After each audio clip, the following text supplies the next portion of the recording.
Chapter 775. Water System? Gigu's interest was piqued. Xiao Xian pointed at the different-shaped tributaries. We'll use the tributaries network to divide the tribes. For example, there are 3 large tributaries in the Flaming River Basin. For example, the one closest to us, its tributaries and lakes form a network of water systems. We'll use the water system to divide the tribes so that it's easier to manage them. Next time, when you mention a tribe, just tell us the water system they're in and remember what it looks like. That way, we'll be able to identify the tribe easily. That's it. Gigu didn't know how to express his confusion.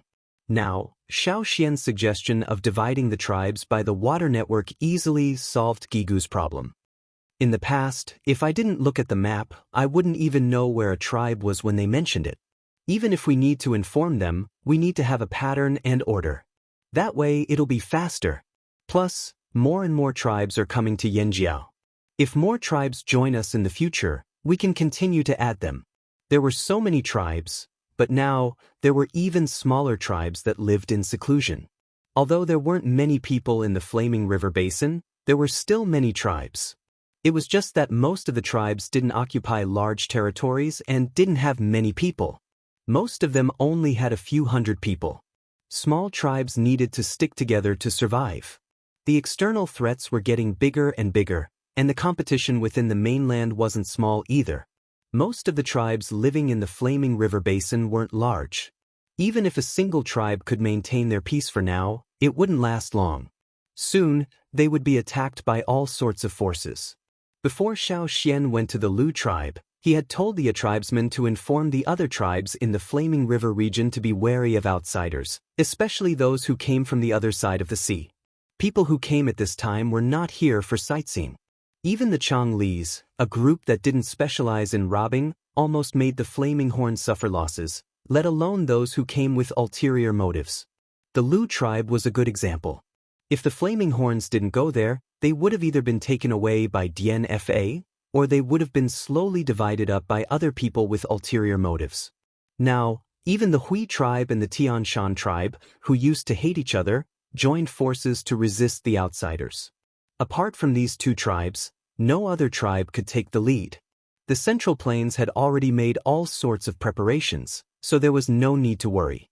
Flaming River was about to make their move too. This was the question that Gigu had been thinking about all this time.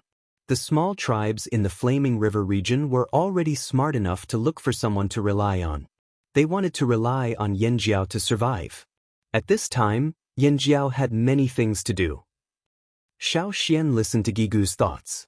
Gigu didn't plan to imitate the slave masters on the other side of the sea and establish a kingdom for the time being. The situation in the tribes was more complicated. Many tribes had just merged their fire seeds or just had the idea of merging their fire seeds. For thousands of years, the tribe's ideology was the most important thing. They wouldn't bow down and obey orders in just a few years. Bloody suppression wasn't a wise idea.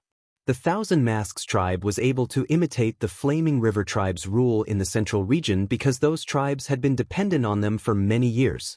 In the Flaming River region, the tribes had always been independent. Some of them didn't even want to work with other tribes. If it wasn't for the circumstances, they wouldn't have come out of hiding. There's something else, Xian, you might not know, Gigu said. What is it? Xiao Xian asked.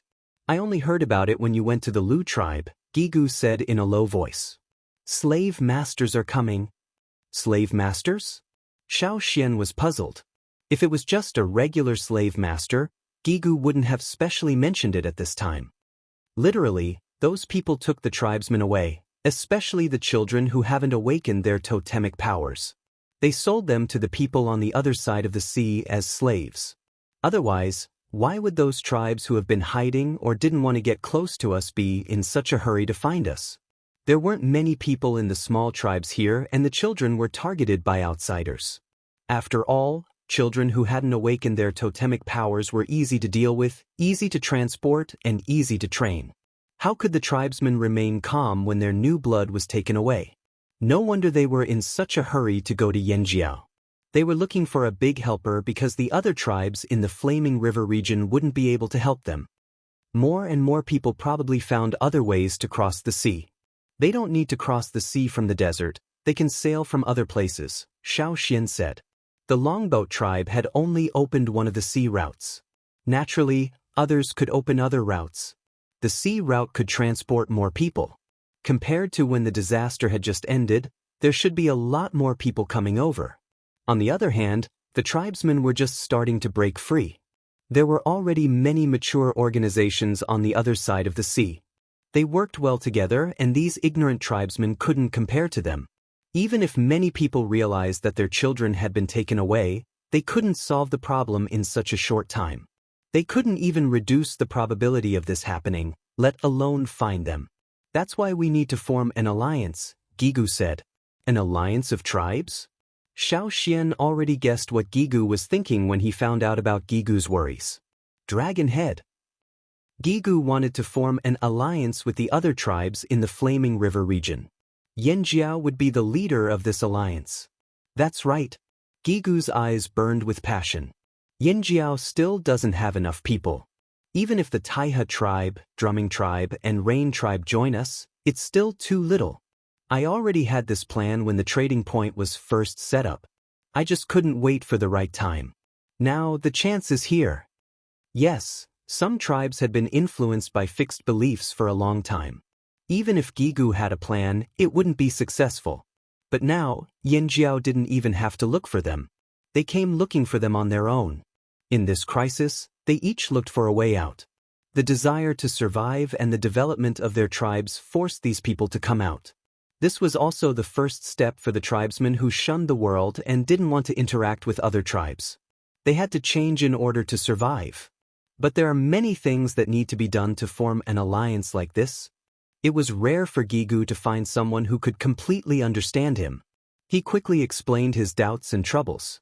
Gigu's troubles could be summed up in one word: order. Nothing could be accomplished without rules. If they followed Gigu's plan to form an alliance, there had to be rules and regulations.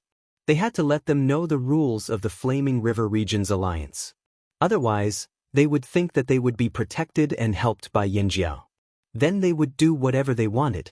They would fight amongst themselves and fight amongst themselves. If Gigu didn't help them today, he would gloat over their misfortune the next day.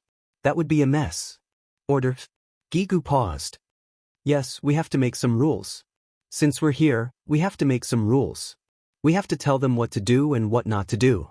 Otherwise, they'll be kicked out of the alliance. Yanjiao wanted to form an alliance to become stronger. At the end of the day, it was for survival and development. It wasn't a charity. In this kind of environment, with the threat from the outside world growing stronger, if they couldn't continue to be strong, they would be defeated one by one. In this place, only the strong were respected. Xiao Xian discussed with Gei He and a few important figures of the tribe for 3 days. Even Zheng Luo, who was guarding the trading point, and Duo Kong, who often stayed at the trading point, were called back. At this time, the trading point was filled with people. The number of foreign tribesmen had increased. Logically speaking, Zheng Luo should be at the trading point every day, but that wasn't the case. All the tribesmen in the trading point had been keeping an eye on the Flaming Horn tribe's movements. They couldn't go to the Flaming Horn headquarters, so they could only observe from the trading point. These few days, they noticed that 2 important figures in the trading point, Zheng Luo and Duo Kong, were acting strangely. Something big is going to happen. EC looked away from the door and sighed. Something big? Will it threaten us? Grasshopper asked carefully. Yanjiao's strength determined their lives. He didn't want anything to happen to Yanjiao. No, it's a good thing. EC was in a good mood. He smiled and said, I'm afraid there's going to be a big change here. A good change. He was right to come here. Grasshopper immediately broke into a big smile. As long as Yanjiao was fine, he was happy. Their life here was much better than when they were on the other side of the sea. As he was thinking, a Yanjiao warrior hurried over and handed a scroll to EC. The head elder gave this to you. After handing the scroll to EC, the warrior hurriedly left and ran towards the Flaming River Castle. EC gave Grasshopper a look. Grasshopper quickly walked to the door and guarded it. He didn't want anyone to have a chance to sneak in and peek at the scroll. After opening the scroll, EC raised his eyebrows. He closed the scroll and said, "Grasshopper, close the door. We have important things to do. This is our chance to prove our worth." Grasshopper's expression immediately turned serious. He was just a follower. His quality of life was closely related to EC. It was obvious that Yanjiao had a mission for EC. If EC completed the mission well, he would definitely be treated well. As a follower, he would naturally have a better life. While EC was completing the mission given to him by the head elder, no one was allowed to come in and disturb them. Anyone who came in and disturbed them would be going against them. Grasshopper's eyes were filled with murderous intent. No one was allowed to come in during this period. He would tear apart anyone who made things difficult for them. Gradually, everyone in the trading point noticed a strange atmosphere. Even some of the tribesmen who had just arrived felt that something was brewing and was about to break out of the ground. They continued to wait anxiously and uneasily. This was because Yanjiao's higher-ups, those above the team leader, had not appeared in the trading point for 3 days straight. They refused to meet with them. While everyone was speculating, Yanjiao announced a big announcement. Yanjiao would establish a great alliance in the Flaming River Valley. They would establish a new order here. Anyone who was willing to follow the new order of the alliance could join the alliance. Yanjiao's current chief, Gigu, current shaman, Guizhe, and head elder, Xiao Xian, jointly issued the first Flaming River Gathering Order. The chiefs of the tribes in the Flaming River Valley who were willing to follow the new order and join the alliance could head to the Flaming River Trading Point to participate in the Great Alliance Banquet. The order explained the new order in detail. Yanjiao would naturally play the role of leader in this alliance. Anyone who wasn't willing could step forward and settle it with force. Of course, no one would be stupid enough to step forward at a time like this. The tribesmen who came to the trading point for various reasons hurriedly left the trading point after hearing the contents of the order. They had to inform their own tribes of this important news. Zheng Luo stood on top of the Flaming River Tower as he listened to the reports from the people at the entrance of the trading point. He looked at the figures running quickly in the distance and asked Xiao Xian, "Can the Great Alliance really develop as expected?" "That depends on how many tribes are willing to join," Xiao Xian said as he looked at the animal skin scroll in his hand. Xiao Xian was holding a curved line on the animal skin scroll. That was a section of the Flaming River, which was also the section they knew of so far. On this line, there were no tributaries for the time being. But soon, Xiao Xian believed that there would be more and more lines on this animal skin roll, just like the roots of a tree. The roots would grow longer and longer, and the branches would grow more and more. The drumming tribe. Abuli looked at the order he had just received and studied it carefully. In the end, he still didn't quite understand it.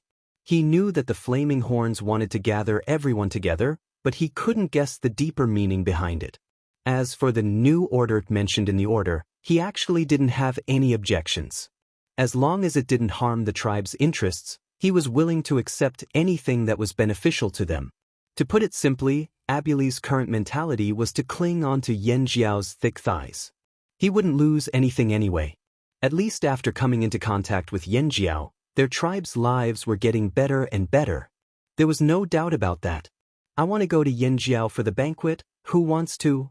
Before Abuli could finish, the crowd around him exploded. Me. Bring me along. Chief, look at me. Look at my feet, they're so big, how can you not bring me along? Abuli saw that many people were already standing upside down and fighting with their feet. He snorted. He still remembered the first time he said he wanted to go to Yanjiao.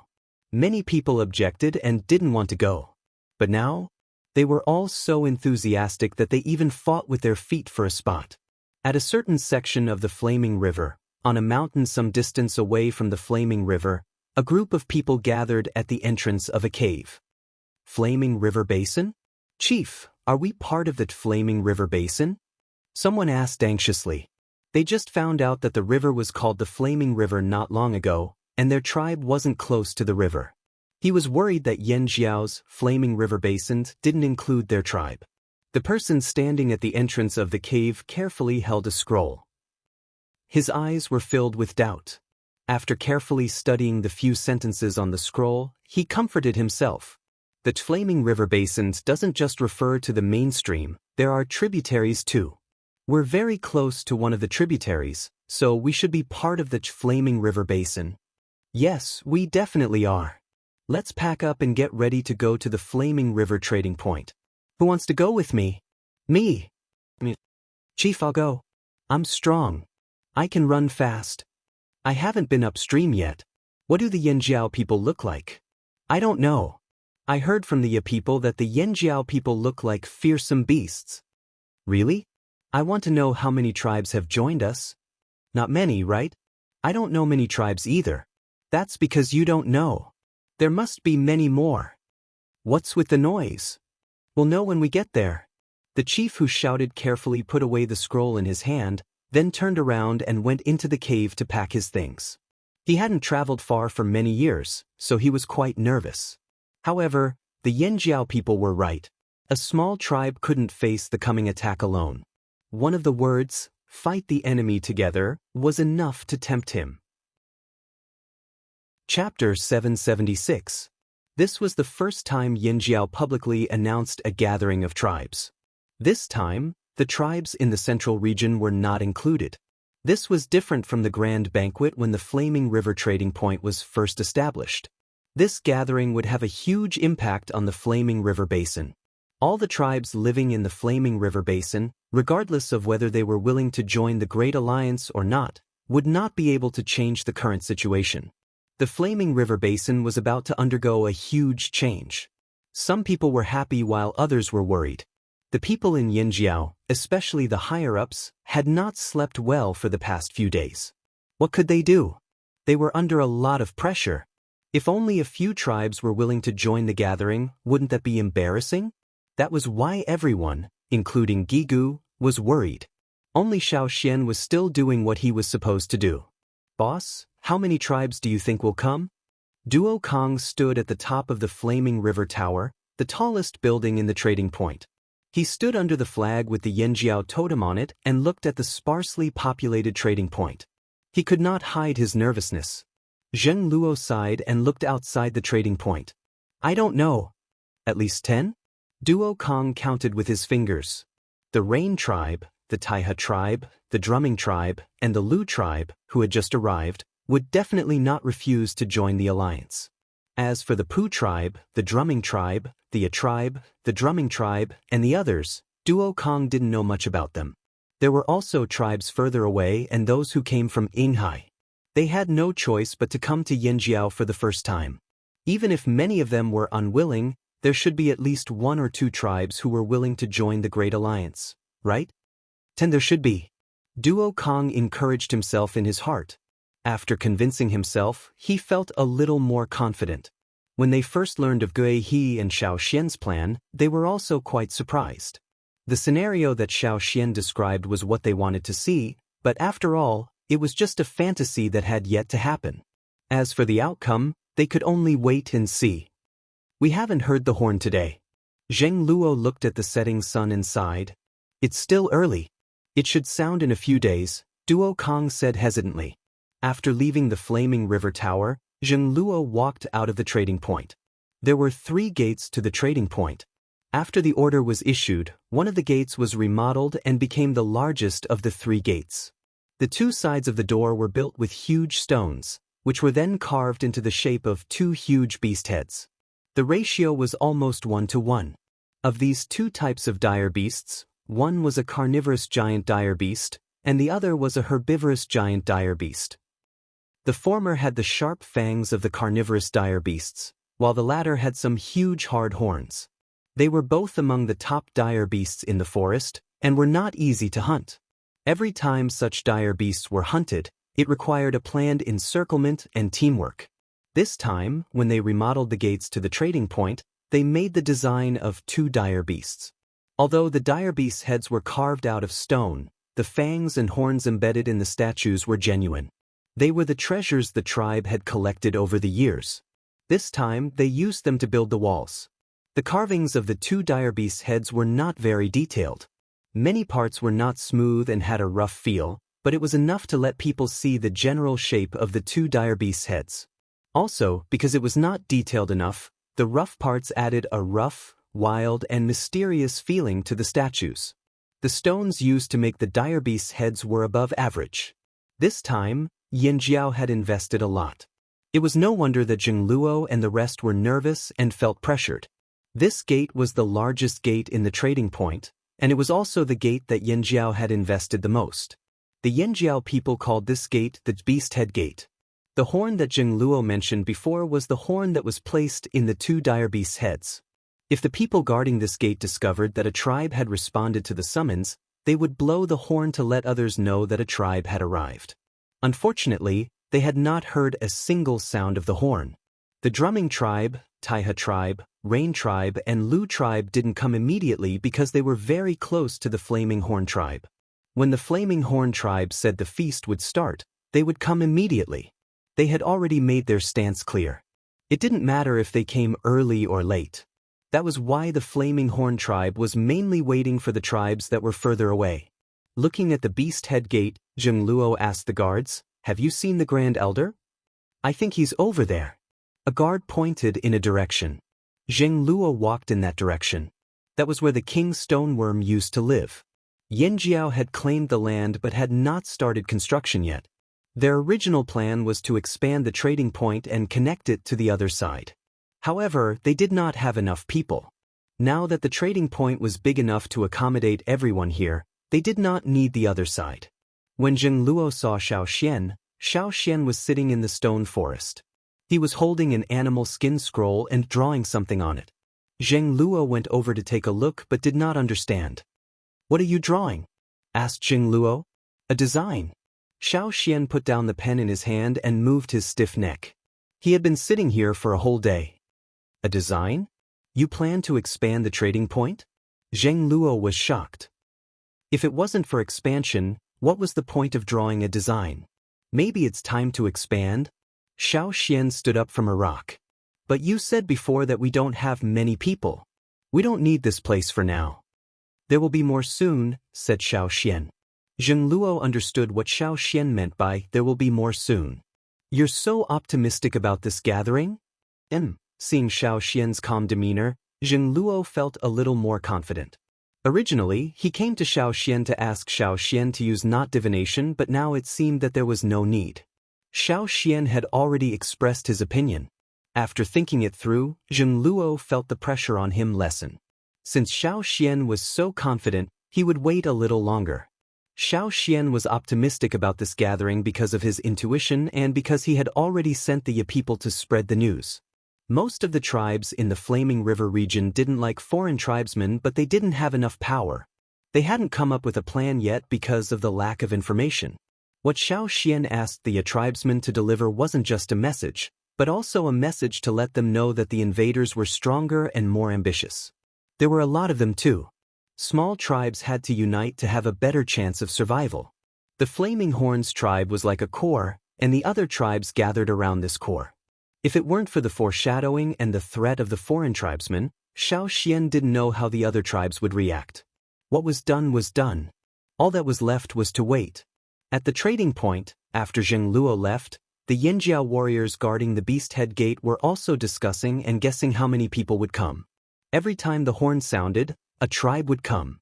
That was why even if they weren't on duty, they could still hear the horn. "How many tribes do you think will come?" 5? Bullshit. There are already 4 tribes around here. It's definitely more than 5. 7? I'm guessing 10. I'm guessing 20. Definitely not 20. I'm guessing 15. The Yinjiao tribesmen weren't the only ones discussing this. The expedition teams that came to the Flaming River trading point were also discussing this. Many of them had already completed their trade and should have left long ago. Who knew that Yinjiao would send out a call to form an alliance? When they heard this, their curiosity was piqued and they decided to stay for a few more days to see how effective Yinjiao's call would be. Many of them wanted to make fun of themselves. Of course, most of them wanted to join in the fun. "Let's bet. Let's guess how many tribes will come." "I'm betting under 10. I'm betting under 10 too. I'm betting on Yinjiao. I'm betting under 15. I'm betting 20. 20? Are you crazy? I think Yinjiao is so strong. There will definitely be many tribes coming. The person who bet 20 had a serious expression on his face and said confidently, "Bootlika." The others cursed in their hearts. He knew that there were Yanjiao tribesmen watching him, so he said that on purpose. If not, why would he only bet 1 beast tooth? If he was so confident, why didn't he bet 10 beast teeth and 20 beast hides?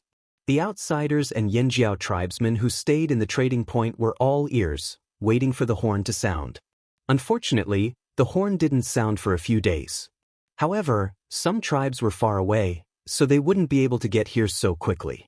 Plus, this was a big deal, so they had to discuss it. But as the days passed, the horn still remained silent. It wasn't until the 7th day that the drumming tribe arrived that the horn sounded for the first time. Then, on the 10th day, the chief of the Ya tribe brought 100 Ya tribesmen out of the underground tunnel and entered the trading point. The horn sounded for the second time. On the 15th day, the drumming tribe and Jing tribe arrived at the trading point together. The horn at the two-headed beast gate sounded twice. After the 15th day, the horn sounded more frequently in the following days. Not only would it sound every day, but it would also sound several times in a row. After all, some of the smaller tribes were already in contact with each other, so it was safer to travel together. There were more tribes in the Flaming River Basin. The number of tribes that were willing to follow the new order and join the Great Alliance continued to increase. Perhaps some were still observing, but some had already started to take action. On this day, Shao Xian walked out of the stone forest. The man-made river that was dug out surrounded the stone forest and the trading point. This river not only solved the problem of ships not being able to pass through the Flaming River Bridge, but it also formed a line of defense. Every day before the sky turned dark, the suspension bridge would be closed to stop people from entering this area. Therefore, if anyone needed to cross the river, they had to do it before the sun rose. When Shao Xian walked across the river from the suspension bridge, he saw some greenish-black figures with protruding bones on the surface of the river. The water rippled as the figures swam. These were the fish that the Dishan tribe gave to Shao Xian. After Shao Xian threw them into the river, he didn't care about them anymore. He left the trading point and went to the Lu tribe. When he came back, these fish were already as long as an arm. Their growth speed was astonishing. According to the patrolling warriors, the pterosaur had been feeding these fish, and it was still doing so. Shao Xian didn't know what the pterosaur wanted to do, but as long as it didn't want to eat the fish, it was fine. He could help raise the fish.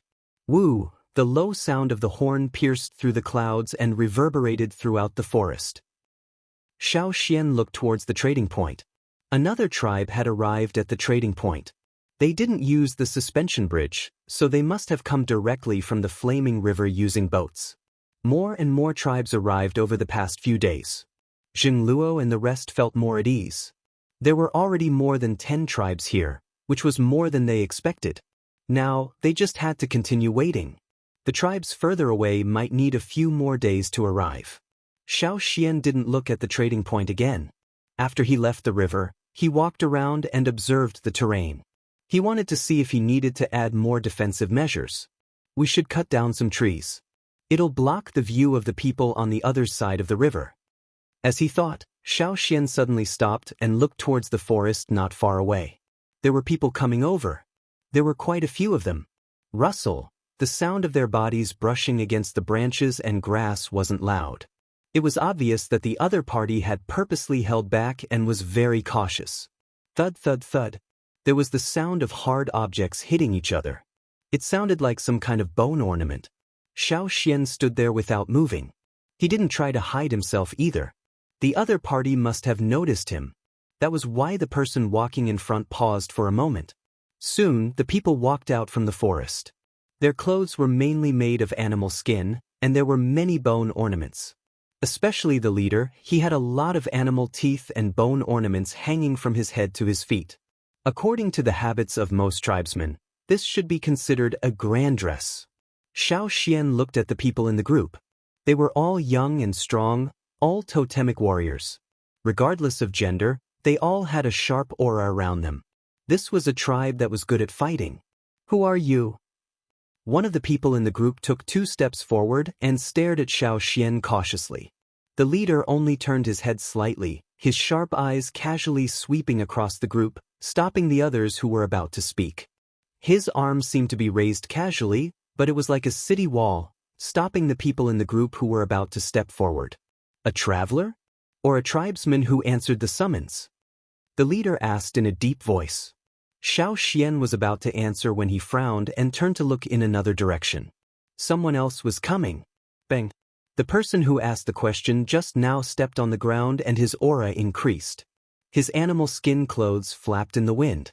Originally, the clothes were loose, but with the appearance of the totem patterns and the continuous increase of the totem power, his body swelled, and the animal skin clothes became tight. When he waved his arms, the airflow made a whooshing sound, like the whistling of the winter wind, biting cold and full of a murderous aura. After that person, the others in the group also activated their totemic power and looked in the same direction cautiously. Soon, another group of people appeared in that direction. The person walking in front looked at the group not far away and sneered. Thunder Mountain Tribe? I didn't expect you to come too. Drumming Tribe? What are you doing here? The Thunder Mountain Chief's tone was very bad. It was obvious that the relationship between the two parties wasn't very good. Same as you, of course. The Drumming Chief's eyes flashed coldly. Xiao Xian, who was standing there, was ignored by both sides. Chapter 777. Without waiting for Xiao Xian to ask anything, the two sides were already prepared to fight, with the leaders of both sides taking the lead. Less than half a minute had passed since the two sides had met. The first team that appeared emitted a fierce hostility. With the eruption of their totemic power, their momentum instantly rose like a frenzied beast. The leader's totemic power was circulating at a high speed. Under the continuous eruption, his momentum burst forth again. His arm, which had already grown thicker, seemed to be inflated again. In the blink of an eye, it doubled in size. He did not grow any taller, but he looked like a powerful beast. His arms were so thick that even EC's half-beast slaves might not be able to compare to them. His fist, which was much larger than a normal person's, rumbled like thunder. The wind from his fist made the bone ornaments on the man's body crackle, as if a thunderstorm was about to descend after a muffled thunder. If this punch landed, even a mountain rock would be blown apart. If a normal person was hit by this punch, even if they did not die, they would lose half of their life. The second team that appeared did not show a trace of surprise or fear in the face of such a ferocious battle formation. They seemed to have expected this, and their fighting spirit rose. Their bodies did not look as strong as their opponents. At this time, their opponents had changed because of their totemic power. One of them could fit 2 or 3 of them. However, they did not rely on their strong bodies, but on the sharp weapons in their hands. Horns, bones, or stone tools were polished into curved knives. Some were even directly connected to handles of different lengths. There were still traces of blood on the edges of the blades that had not yet dried up. These were the traces left behind by the trouble they had dealt with on their way here. The leader of the second team held a scimitar polished from a beast's tooth. He rushed out like lightning, his body suddenly bouncing up, with a kind of domineering momentum. The scimitar in his hand was like a fierce beast opening its fangs, rushing towards the leader of the other team. The strong wind that was stirred up carried a sense of ruthlessness. When their leaders started fighting, the people in both teams also rushed out after them. The nearby flocks of birds flew away in fright, and the falling leaves were blown away by the wind. The battle was about to start. Xiao Xian looked at the scene in front of him. He didn't expect the two sides to start fighting so soon. Did they not know where they were? Although this place wasn't within Yanjiao's territory, it wasn't too far away. If a fight really broke out, it would definitely cause quite a commotion. Yanjiao had just sent out the order, and the League of Legends hadn't been established yet. If the people who came over started fighting before they even entered the trading area, what would the people who were waiting to see a joke think? Perhaps he would gloat even more. Look, those tribesmen start fighting as soon as they see each other. Is this how the Great Alliance is? Could it be built? What would the tribes that responded to the summons think when faced with such a situation? He didn't have time to think too much. The totem power burst out from his body. Xiao Xian's figure flashed and disappeared. Originally, in this area at this time, the people with the strongest aura were naturally the leaders of both teams. But just as they were about to start fighting, an even stronger and fiercer aura suddenly rose. It was as if a hurricane had suddenly raised an even higher wave in the middle of the sea. It directly suppressed the strong aura from before. This sudden aura was like a giant beast deep in the mountains.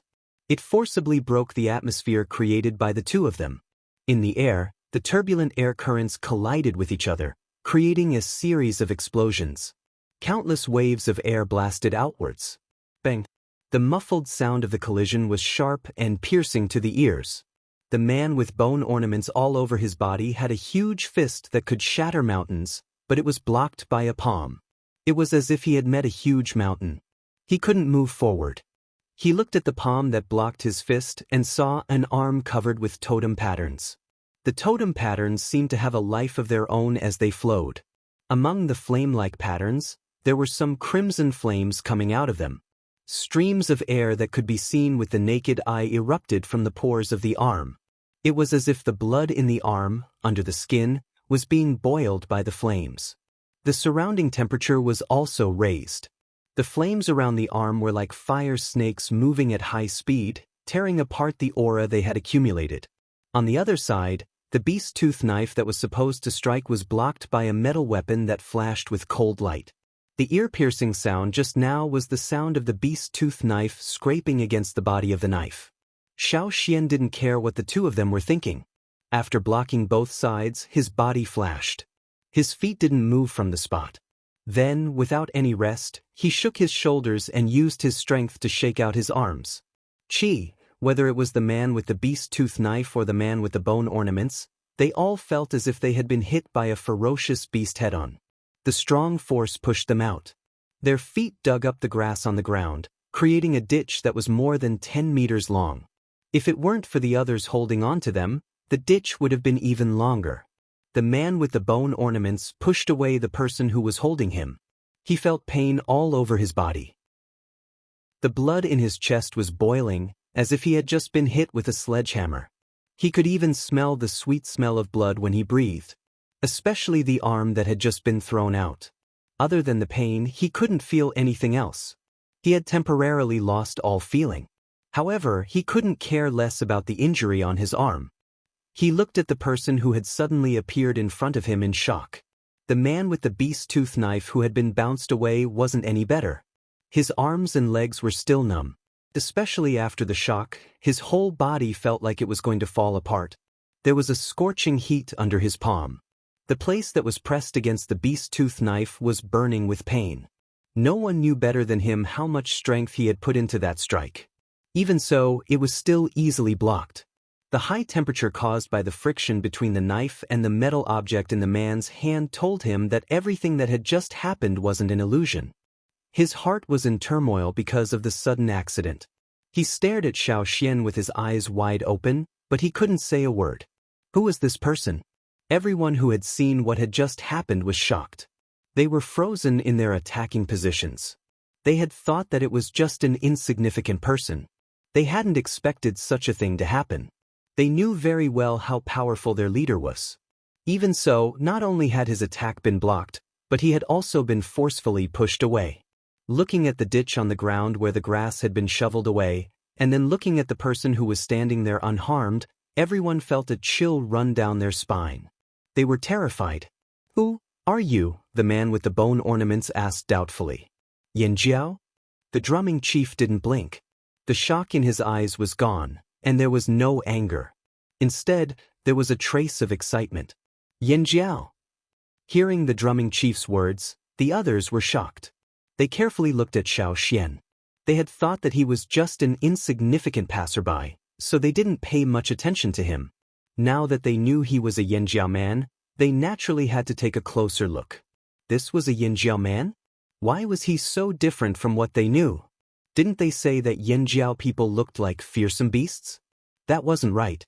Perhaps Yanjiao people didn't look like fearsome beasts, but were more like fearsome beasts in other aspects. They could tell that just by looking at how he had blocked the two leaders.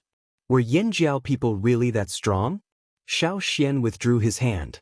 Seeing that both sides had calmed down, he calmed the totemic power in his body. The totemic patterns dissipated, and the flames around his body disappeared.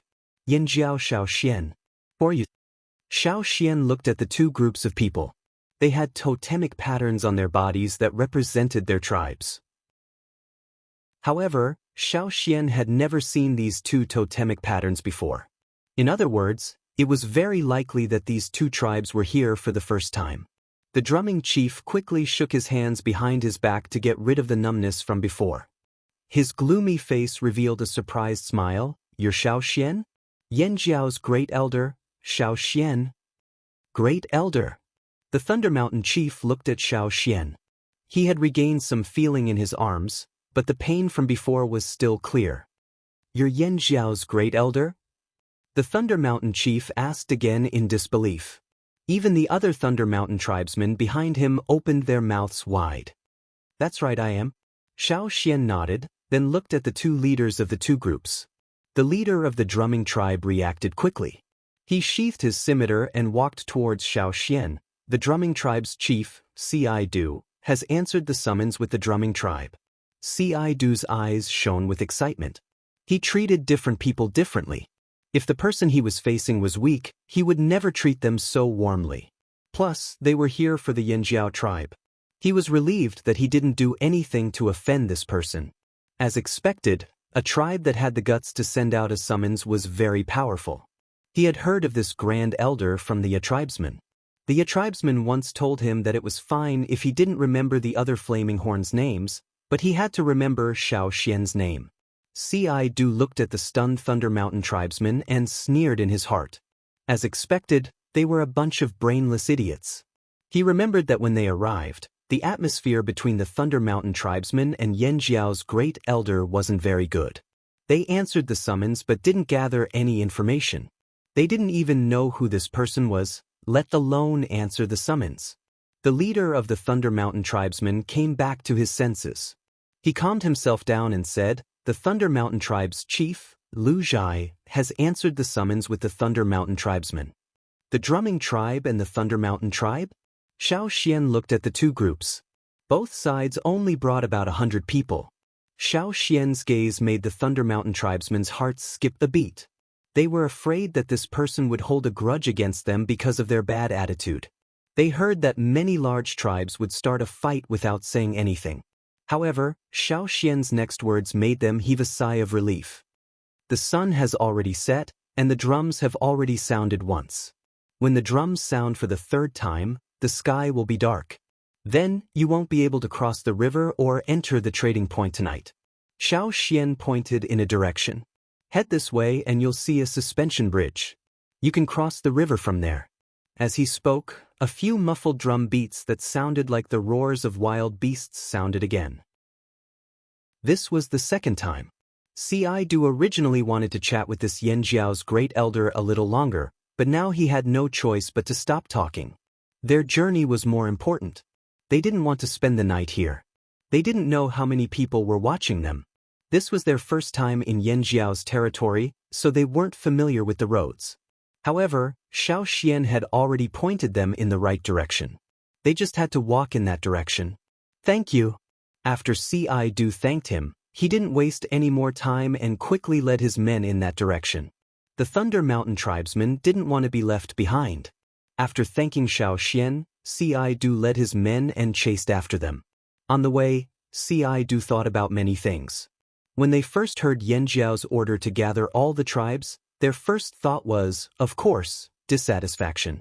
They agreed to unite all the tribes to fight against the invaders, but they had different opinions about who should be the leader. Before this, they only knew about Yanjiao from the tribesmen and the nearby tribes. Their understanding of Yanjiao was too vague. Since the tribesmen always liked to exaggerate, they would always try to suppress what they heard. They always thought that the tribesmen were exaggerating, but what happened just now proved that the tribesmen were telling the truth. Even if not all of the tribesmen's stories were accurate, most of them were true. However, Yanjiao's great elder was really surprising. When the drum beat sounded for the third time in the Flaming River trading point, the suspension bridge at the man-made river was retracted. The Thunder Mountain and Ji tribesmen had already crossed the bridge. "Chief, was that really Yan Jiao's great elder?" someone asked from the Thunder Mountain tribesmen. "Who else do you think it was?" Du asked. "It has to be. Not just anyone can block your punch. It has to be Yan Jiao's great elder. It has to be." "No, I'm not talking about his strength. I can't deny that he's very strong, but an elder, or a great elder. Yan Jiao's great elder is actually a young man." "He looks younger than me," said a young man in the group. He was considered one of the more outstanding members of the younger generation in the tribe, but he still couldn't compare to the chief. However, that person just now easily blocked the chief's attack. Even if the chief didn't use his full strength, not just anyone could block that punch, let alone take it head-on. The chief was even sent flying. "Let's not talk about Yan Jiao's great elder. What do you think about the Yan Jiao guards at the suspension bridge?" Du asked. "Even though those guards aren't as strong as Yan Jiao's great elder, they don't look weak either. I heard they hunt fearsome beasts for a living." Difference. This was the first time they realized the difference between them and the Yan Jiao tribe. The Thunder Mountain tribesmen weren't the only ones who thought this way. The Ji tribesmen felt the same way too, but Du was a little more thoughtful. He reminded the people in the group what to say when they entered the trading point and what to keep to themselves. Needless to say, Xiao Xian's appearance scared Du out of his wits. After the Flaming River trading point's drums sounded for the third time, the people in the trading point were ready to rest. The sun had completely set and night had arrived. They gathered in groups of 3 to 5 to discuss the tribes that had answered the call today. After that, they went back to their own places, thinking about how many tribes would come tomorrow. There were already 18 tribes. No one expected so many tribes to answer the summons. Even if they didn't think highly of some of the tribes, they were still tribes. One tribe wasn't good enough, but many of them were still impressive. At the trading point, at the entrance of the Beast Head Gate, under the guidance of the guards, the drumming tribesmen who arrived first came to a 2-meter-tall and 10-meter-long stone tablet. There were some words and pictures on the tablet. These were the names and totems of the tribes that had answered the summons. There were also the signatures of the people who had written these words. All of them were the names of the chiefs of these tribes. Du had never heard of many of these tribes and had never seen their totems before. He didn't know there were so many tribes living by the Flaming River. Perhaps he didn't remember the names, but he still remembered the totems. Tribesmen had a deeper memory of totems than tribe names, so they were sure they had never heard of or seen half of these tribes. Taking the paint and pen from the guard, Xingdu drew the totem of the drumming tribe at the position of the 19th square on the stone tablet, and wrote the word drumming on it seriously. He felt that other than the time he took over as chief, this was the second time he had to draw and write so seriously. He was sweating profusely after he finished writing each word. After the totem and tribe names, Du took a deep breath and wrote his own name, then pressed a palm print on the tablet. Looking at the words and palm print, Du felt that his arm was still numb from being blocked by the Yan Jiao Grand Elder. He wasn't in a good state, so he wasn't satisfied with his drawing. "Can I rewrite it?" Du asked. The Yan Jiao warrior beside him was about to say something, but another voice interrupted. "Of course not. Get out of my way." Lu Zhai, the chief of the Thunder Mountain tribe, came over and pushed Du to the side. He took another brush from the Yan Jiao guard. Du took a deep breath. If it wasn't for the fact that he didn't dare to do anything in Yan Jiao territory, he would definitely fight with Lu Zhai for his actions. However, after Lu Zhai finished writing, Du's mood improved a lot.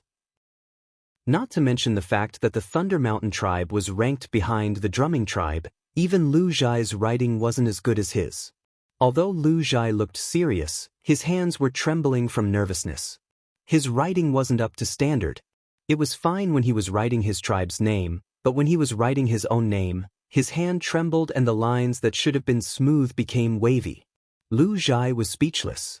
Du tried his best to hold back his laughter. If it wasn't for the fact that this place wasn't suitable, he would have laughed loudly. "Idiot, you can't even write properly. What are you going to use to compete with me?" In this aspect, the drumming tribe was still better. Lu Zhai looked at the words on the tablet and his expression changed. He asked the Yanjiao guard with a stiff face, "Can I rewrite it?" Remember what you said just now." Ci Du took the brush from Lu Zhai's hand and handed it to the Yanjiao guard. Woo woo. The horn of the beast head gate sounded. The people in the trading point were already preparing to rest, but they didn't expect to hear the horn again. One by one, the travelers got up from their beds and opened their windows to look outside. It's the horn of the beast head gate. That's right. It's from that side. They had been hearing the horn every day recently, so they naturally recognized the horn of the beast head gate. 19 tribe. I don't know which tribe it is. Quick, let's go to the main street. Before they could make a move, another bugle horn was blown. Woo, it sounded again. It's another 2 tribes in a row. 20 tribes. Haha, I won my bet. I won. The traveler who had bet 20 laughed loudly. You're celebrating too early. It's not over yet. There will definitely be more tribes coming tomorrow. If there are more than 20 tribes, you'll lose just like us. I didn't expect so many tribes to come. I wonder if the tribes coming this time are weak. Quick. Let's go to the main street, or there won't be any seats left. After entering the trading point from the Beast Head Gate, Ci Du and his group saw a clean and spacious road that had been smoothed out. Beside the road, there were many stone pillars with a water moon stone placed on top of each pillar. After the sun had set, the water moon stone shone brightly, illuminating the entire street like a white rope that led from the Beast Head Gate all the way to the Flaming River Castle. Is this the legendary Flaming River trading point? The people in the group were shocked by everything they saw, from the houses to the decorations. However, they didn't have time to admire the tall houses on both sides of the main street. The crowd that had gathered to watch the show had already made them nervous. People in the houses opened their windows and looked out. There was even a child leaning against the window, looking out curiously. Some people also gathered on the roof. So many people. The number of people on both sides of the street was already more than the total number of people in their tribe. Ci Du gripped his beast tooth knife tightly. He really wanted to kill someone. If they were outside, there would definitely be a fight to the death if so many people approached them. However, it was different now. The guards of the Flaming Horn tribe had already told them that large-scale fights were not allowed in the trading point.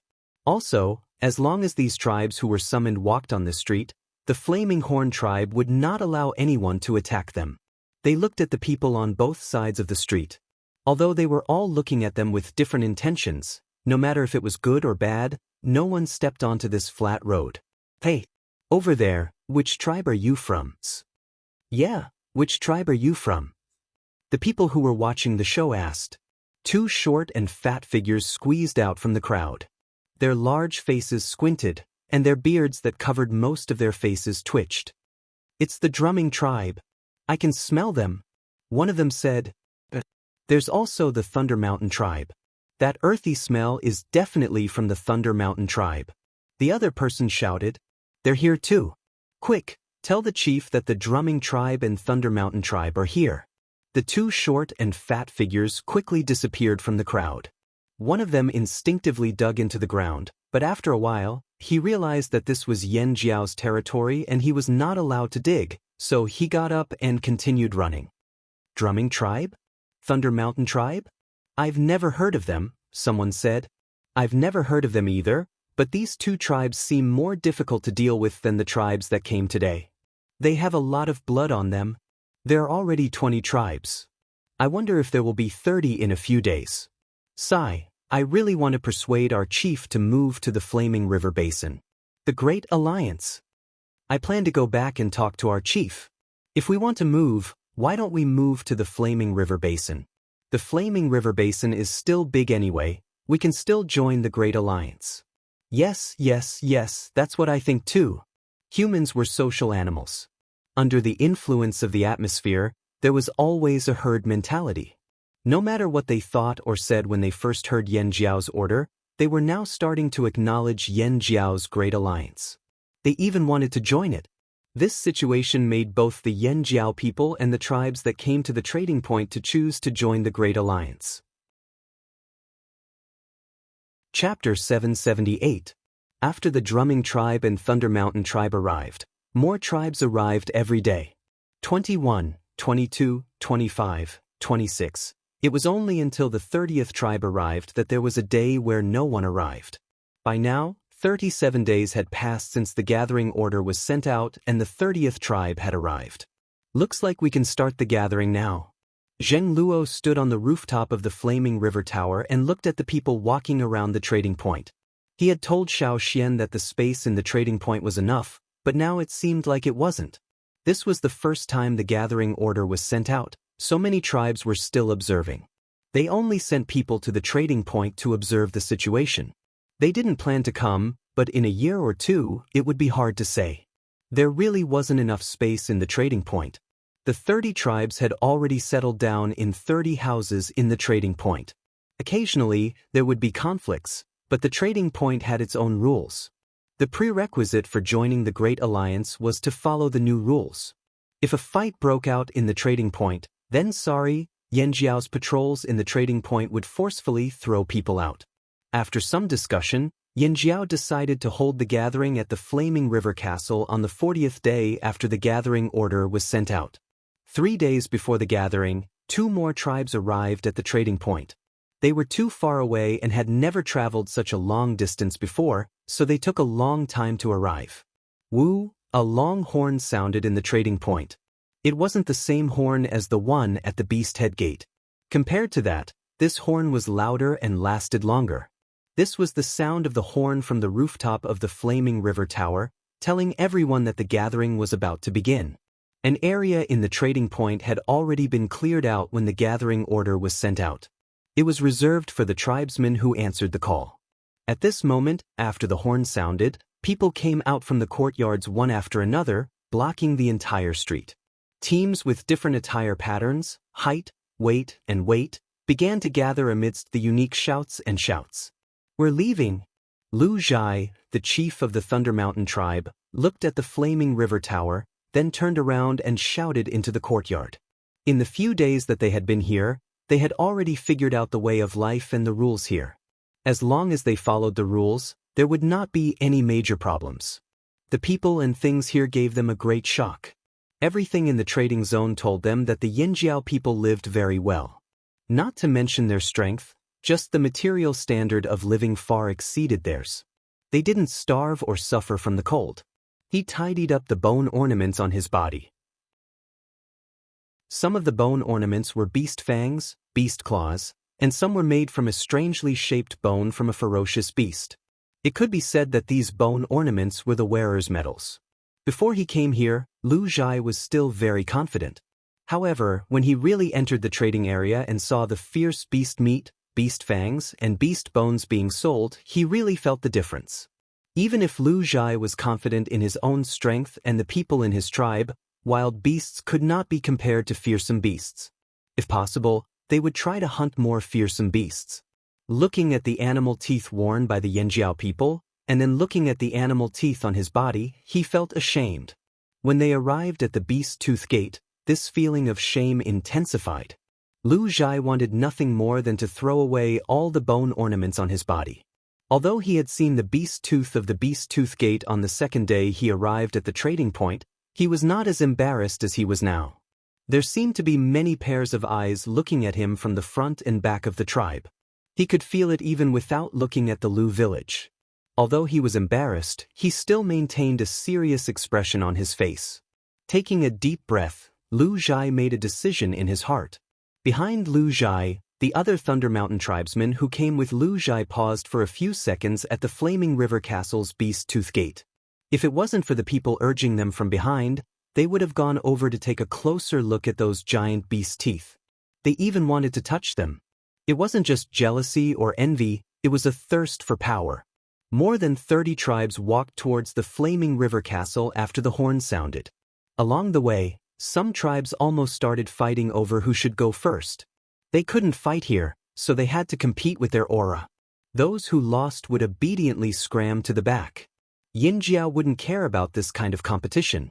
Therefore, those who were good at fighting and looked strong won priority, such as the Thunder Mountain tribe, the Drumming tribe, and the Water Tiger tribe.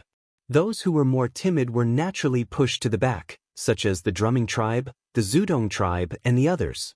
The travelers in the trading point all climbed up to the roofs and craned their necks to look over. Seeing these groups walking towards the flaming river castle, they all wanted to follow in. Indeed, there were some who wanted to take advantage of the chaos to sneak in, but before they could even get close to the flaming river castle, they were discovered by a few tribes. They immediately surrounded them and beat them up. If they weren't worried about violating the rules of the flaming river castle, they would have already killed them. However, even if the person who tried to sneak in didn't die, he was beaten half to death and then thrown out like a sandbag. When the last tribe entered the flaming river castle, the thick stone door at the Beast Tooth Gate made a rumbling sound as it rubbed against the ground. Then, with a bang, it closed, cutting off the view of the people outside. The flaming river castle was the tallest building in the flaming river trading point, so those who wanted to watch from the roofs could only give up. The chiefs or shamans of the 32 tribes brought different numbers of people, and even if they brought more people, they couldn't bring all of them into the flaming river castle. After all, there was limited space inside the flaming river castle. Therefore, other than the people who followed in, the rest of the people all stood guard outside the flaming river castle. Therefore, after the Beast Tooth Gate closed, other than the Yinjiao patrolling guards outside the flaming river castle, the tribesmen who didn't follow in all stood guard. Each tribe was responsible for one direction, and a few tribes seemed to have discussed this beforehand. They stood a certain distance away from each other and guarded their own area. When the others saw this, they followed suit. In the end, these people formed a circle around the flaming river castle, and also separated the people who were watching from the trading point. This made the people who were watching from the sidelines unhappy. Damn it, how can we eavesdrop from so far away? Their curiosity was like a cat's paw gently scratching their hearts.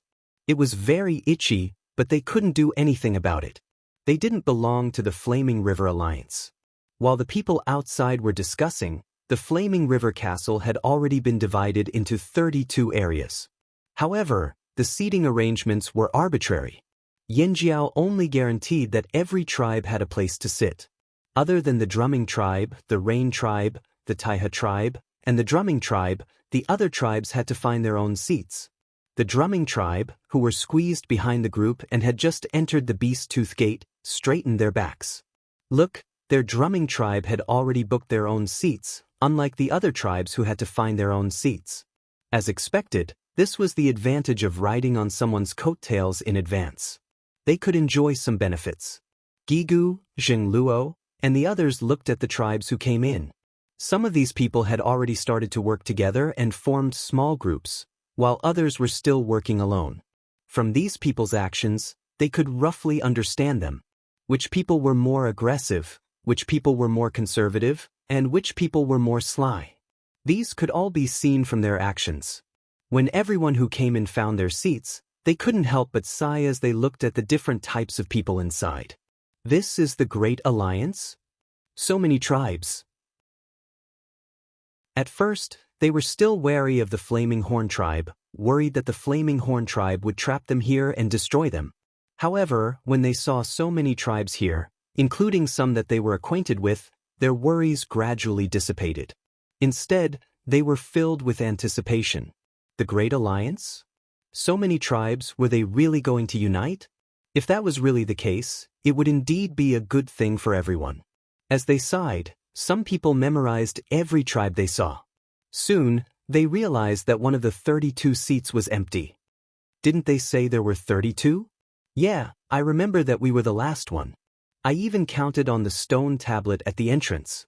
We were the last one, said someone from the Zhutong tribe. What about the last tribe? Other than Yinjiao, there are only 31 tribes here. Someone counted again. That's right, there were 31 tribes, one less. Could it be that they came and left? Some people wondered. In the midst of the discussion, someone looked at the Yinjiao chief sitting at the head of the table. Gigu looked at the empty seat at the end and frowned. He turned and asked Zhengluo, "Who's the last one?" After he asked, Gigu suddenly remembered. That person, he's not here yet? Zhengluo. Did he forget? I thought he didn't need to sleep. He probably forgot because he was thinking too much.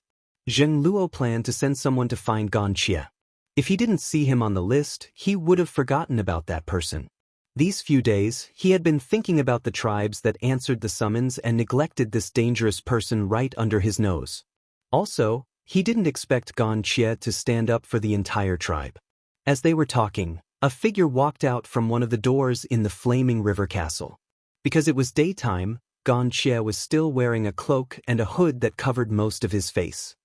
"All right, the last tribe is here too," Gigu said as he looked at Gan Xie. "The last tribe? Where is it?" Someone looked around. "I don't see him.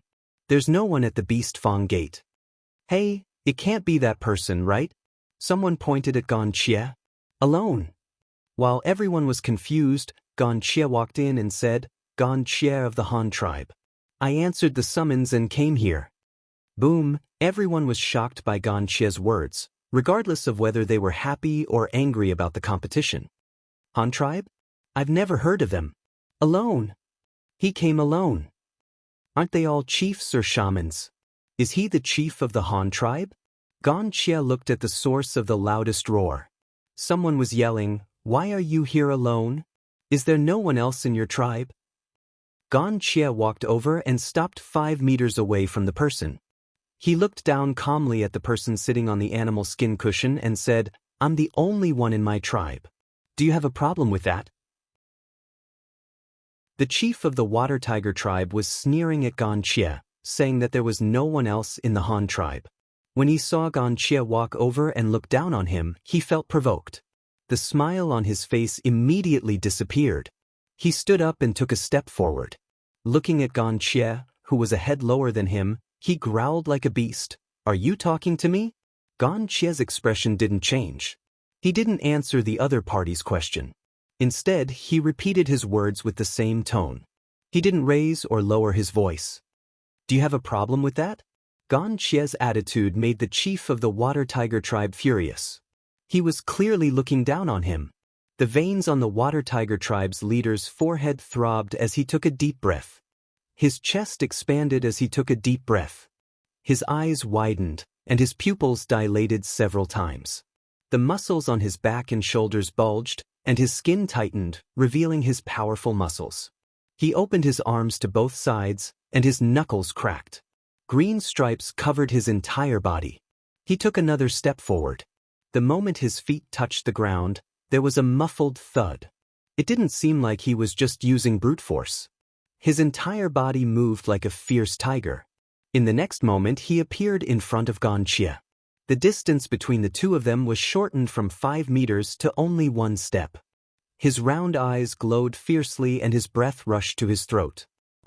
A tiger-like roar came out of his throat. The sound wave rushed towards Gan Xie, who was standing in front of him. The people around them were also affected. Their clothes flapped in the wind. However, Gan Xie's hood and cloak only moved slightly. The wind didn't even lift the hood, let alone the cloak. Seeing this, the chief of the Water Tiger tribe roared twice more. Each roar was louder than the last. It was so loud that everyone's eardrums felt like they were going to burst. The people around them covered their ears and retreated. However, after the 3 roars, even the slowest person realized that something was wrong. Gan Xie's cloak and hood seemed to be stuck tightly to his body. Everyone else in the hall looked over.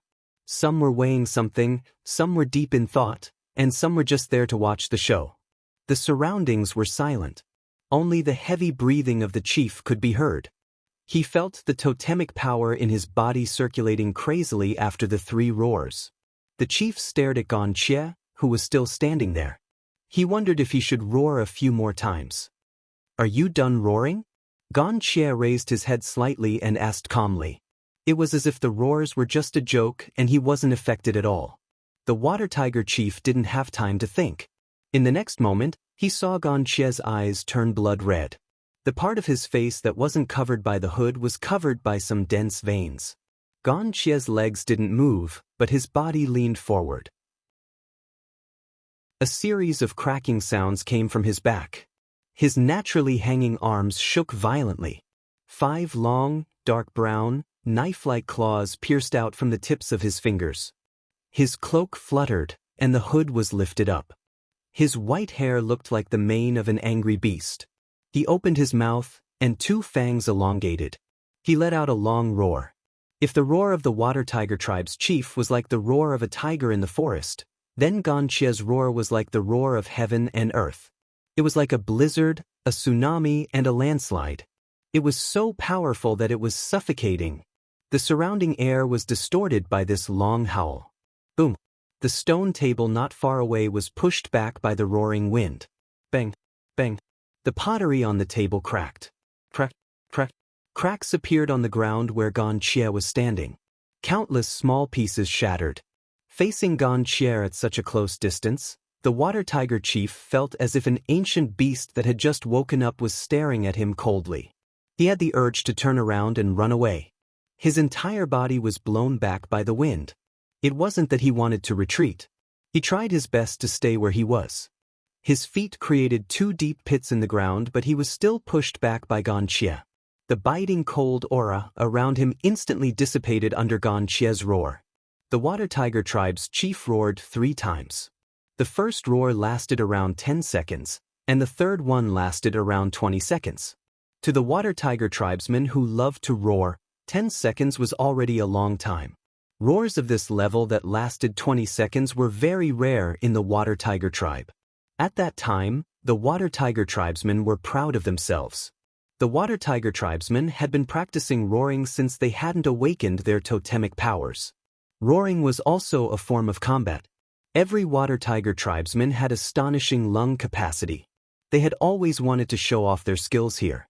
However, reality slapped them in the face. Someone else's roar was even stronger than theirs. By the time Gonchie's howl reached 20 seconds, the Water Tiger Tribesmen were already in shock. By the time it reached 30 seconds, the Water Tiger Tribesmen were already in a daze. However, Gonchie didn't seem to have any intention of stopping. He was still going on. 40 seconds, 50 seconds, Gonchie only stopped after a minute. He wasn't panting. His breathing wasn't even erratic. The Water Tiger Tribesmen finally regained their senses from the shock. They looked at Gonchie from head to toe. This person didn't seem to be breathing. His chest wasn't even moving up and down. For a moment, the Water Tiger Tribesmen were as silent as cicadas in winter. Gonchie's bloodshot eyes looked at the Water Tiger Tribesmen who had already taken a few steps back. The Water Tiger Tribesmen behind him shuddered. "Do you have any objections?" Gonchie asked again in a calm voice. The Water Tiger Tribesman's face twitched. His back was covered in cold sweat. It was as if the blood in his body had frozen. He paused for a moment before replying in a hoarse voice, "No." Gonchie looked past the Water Tiger Tribesman and looked at the Water Tiger Tribesman behind him. "Do you have any objections?" "No." The Water Tiger Tribesmen shook their heads vigorously. What a joke. Their chief had already lost. They didn't have the guts to go against this person. Gonchie scanned the crowd again. "Do you have any objections?" "No." No objections. The tribesmen that Gonchie scanned quickly expressed their opinions. Even Si-Du from the Ji tribe felt his scalp go numb when he looked into Gonchie's bloodshot eyes. "Does anyone else have any objections?" Gonchie scanned the crowd with his bloodshot eyes. Everyone who saw him couldn't help but look away. They didn't dare to look him in the eye. Even if they were far away, they could still feel the murderous aura emanating from those bloodshot eyes. They also noticed that the ground where Gonchie was standing was slightly yellow. A layer of sand was blown up by the wind. Sand? There definitely wasn't any. The only explanation was that Gonchie caused all of this. Seeing that no one spoke, Gonchie pulled his hood over his head to block the sun. Then he walked towards the Rain Tribe. The location of the Rain Tribe had been decided long ago. Gonchie didn't ask Yanjiao to reserve it for him. He didn't look at the Rain Tribe. Instead, he looked at the Bow Tribe who was sitting next to them. "I want this spot." His tone was as calm as ever. It was simple and he didn't say anything unnecessary, but it made people feel pressured. The chief of the Bow Tribe swallowed his saliva and turned to look at the people behind him. Seeing that everyone was nodding their heads, he got up and moved aside. The other tribesmen didn't laugh at the Bow Tribe's action. They would have done the same if they were in Ganqia's shoes. Even though it was just a roar, it was enough to let them know how powerful this person was. Han tribe? At least they remembered that there was only one person in this tribe. And this person was terrifyingly powerful. They even had a feeling that even if they used all their strength, they might not be able to defeat him. Terrifying. Truly terrifying. He didn't seem human at all. Ganqia of the Han tribe. They remembered him. Yang Sui's face was pale. His hands were trembling uncontrollably. It was him. Ganqia of the Han tribe. The only living member of the Han tribe. He was just one person, but he gave Yang Sui a great sense of danger.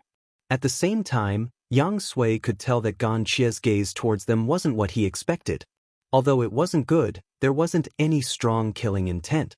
Instead, there was a sense of contempt and even disregard. Ganqia looked down on the current Rain tribe. He felt that they were too weak and didn't deserve his attention. Yang Sui noticed Ganqia's attitude and heaved a sigh of relief. It didn't matter if it was contempt or disregard, as long as he didn't intend to kill the Rain tribe. Moreover, since Ganqia had chosen to join the Great Alliance that Yanjiao had stopped, it meant that as long as the Great Alliance existed, as long as the Rain tribe was in the Great Alliance, as long as Ganqia didn't leave the Great Alliance, they wouldn't have to fight him. The 32 tribes had all arrived and were seated. The shadow of an eagle flashed across the sky. A person descended from the sky and landed on the field. Bang! There was a muffled sound from the ground. Sorry I'm late. Xiao Xian walked quickly towards Yanjiao. Xiao Xian was called over because there was a problem in the forging room. Gigu and the others knew about this. Although the Great Alliance was important, they wouldn't ignore the situation in the forging room. How is it? Gigu asked in a low voice. It's not a big problem. It's been solved, Xiao Xian said. That's good. Yanjiao was seated at the front. There were 3 seats facing the 32 tribes. They were for the current chief, the shaman, and Xiao Xian, the great elder. The 3 of them were here. Gigu looked at the 32 tribes and said, "Then, let the meeting officially begin."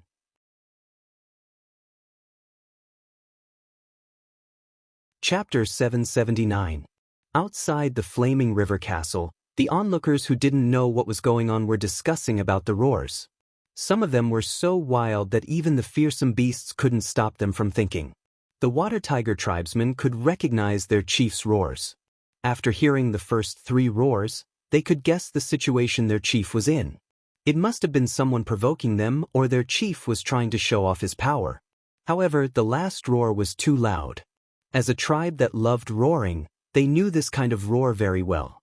Even though they didn't know what was going on inside, one thing was for sure. Their chief had lost the battle just now. However, after that, there wasn't much movement inside. They could only hear some vague noises. If someone was shouting loudly, they could still hear it, but they couldn't hear anything else. As for the onlookers who were further away, they couldn't hear anything unless they had extremely good hearing. The people outside were making all sorts of guesses. Meanwhile, the people inside the flaming river castle were starting their first round of discussion. Yanjiao didn't think that all the tribes that answered the summons were really willing to join the Great Alliance. In order to let everyone know more about the Great Alliance, Gigu explained the rules again. Those who broke the rules would be eliminated by the Great Alliance. Everyone who joined the Great Alliance had to contribute something. Otherwise, they wouldn't be able to get help from other tribes in the Great Alliance. There was no such thing as a free meal in this world. There was no such thing as an ally who didn't do anything. Those tribes who can't do these things can leave now. Gigu looked at the 32 tribes in the square. When they received the summons from Yanjiao, some of them didn't understand what was going on. They only rushed over to join the Great Alliance because their tribes were facing a threat.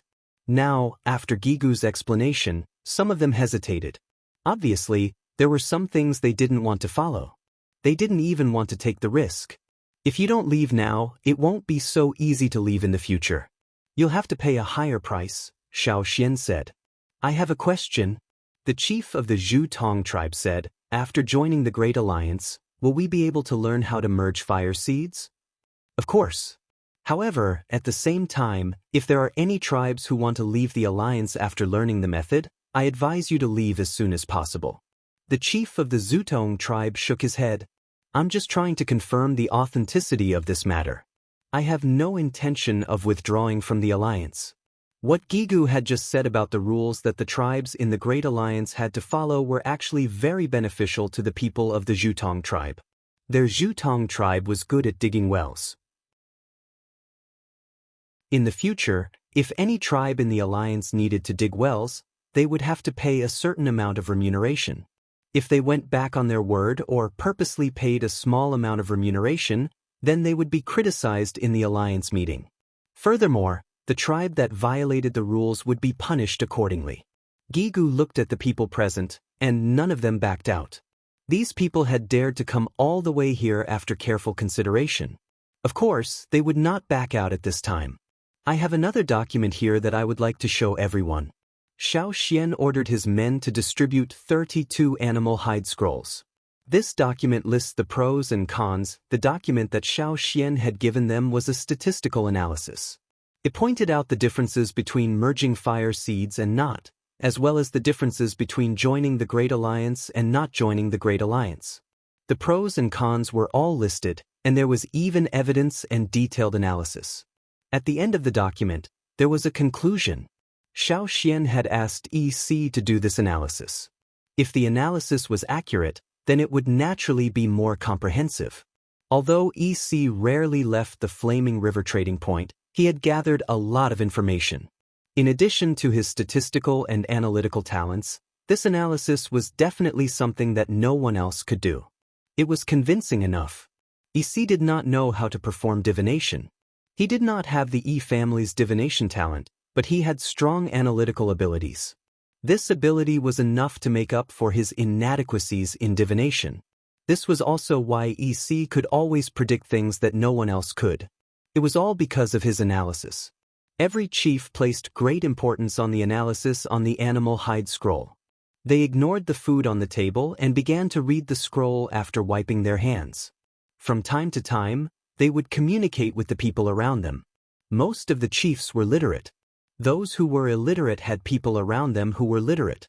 It had to be said that the results of the analysis were very persuasive. Other than the analysis of resources, and strength, there was also the analysis of population. Every single one of these was extremely tempting. This calmed down some of the people who were originally nervous.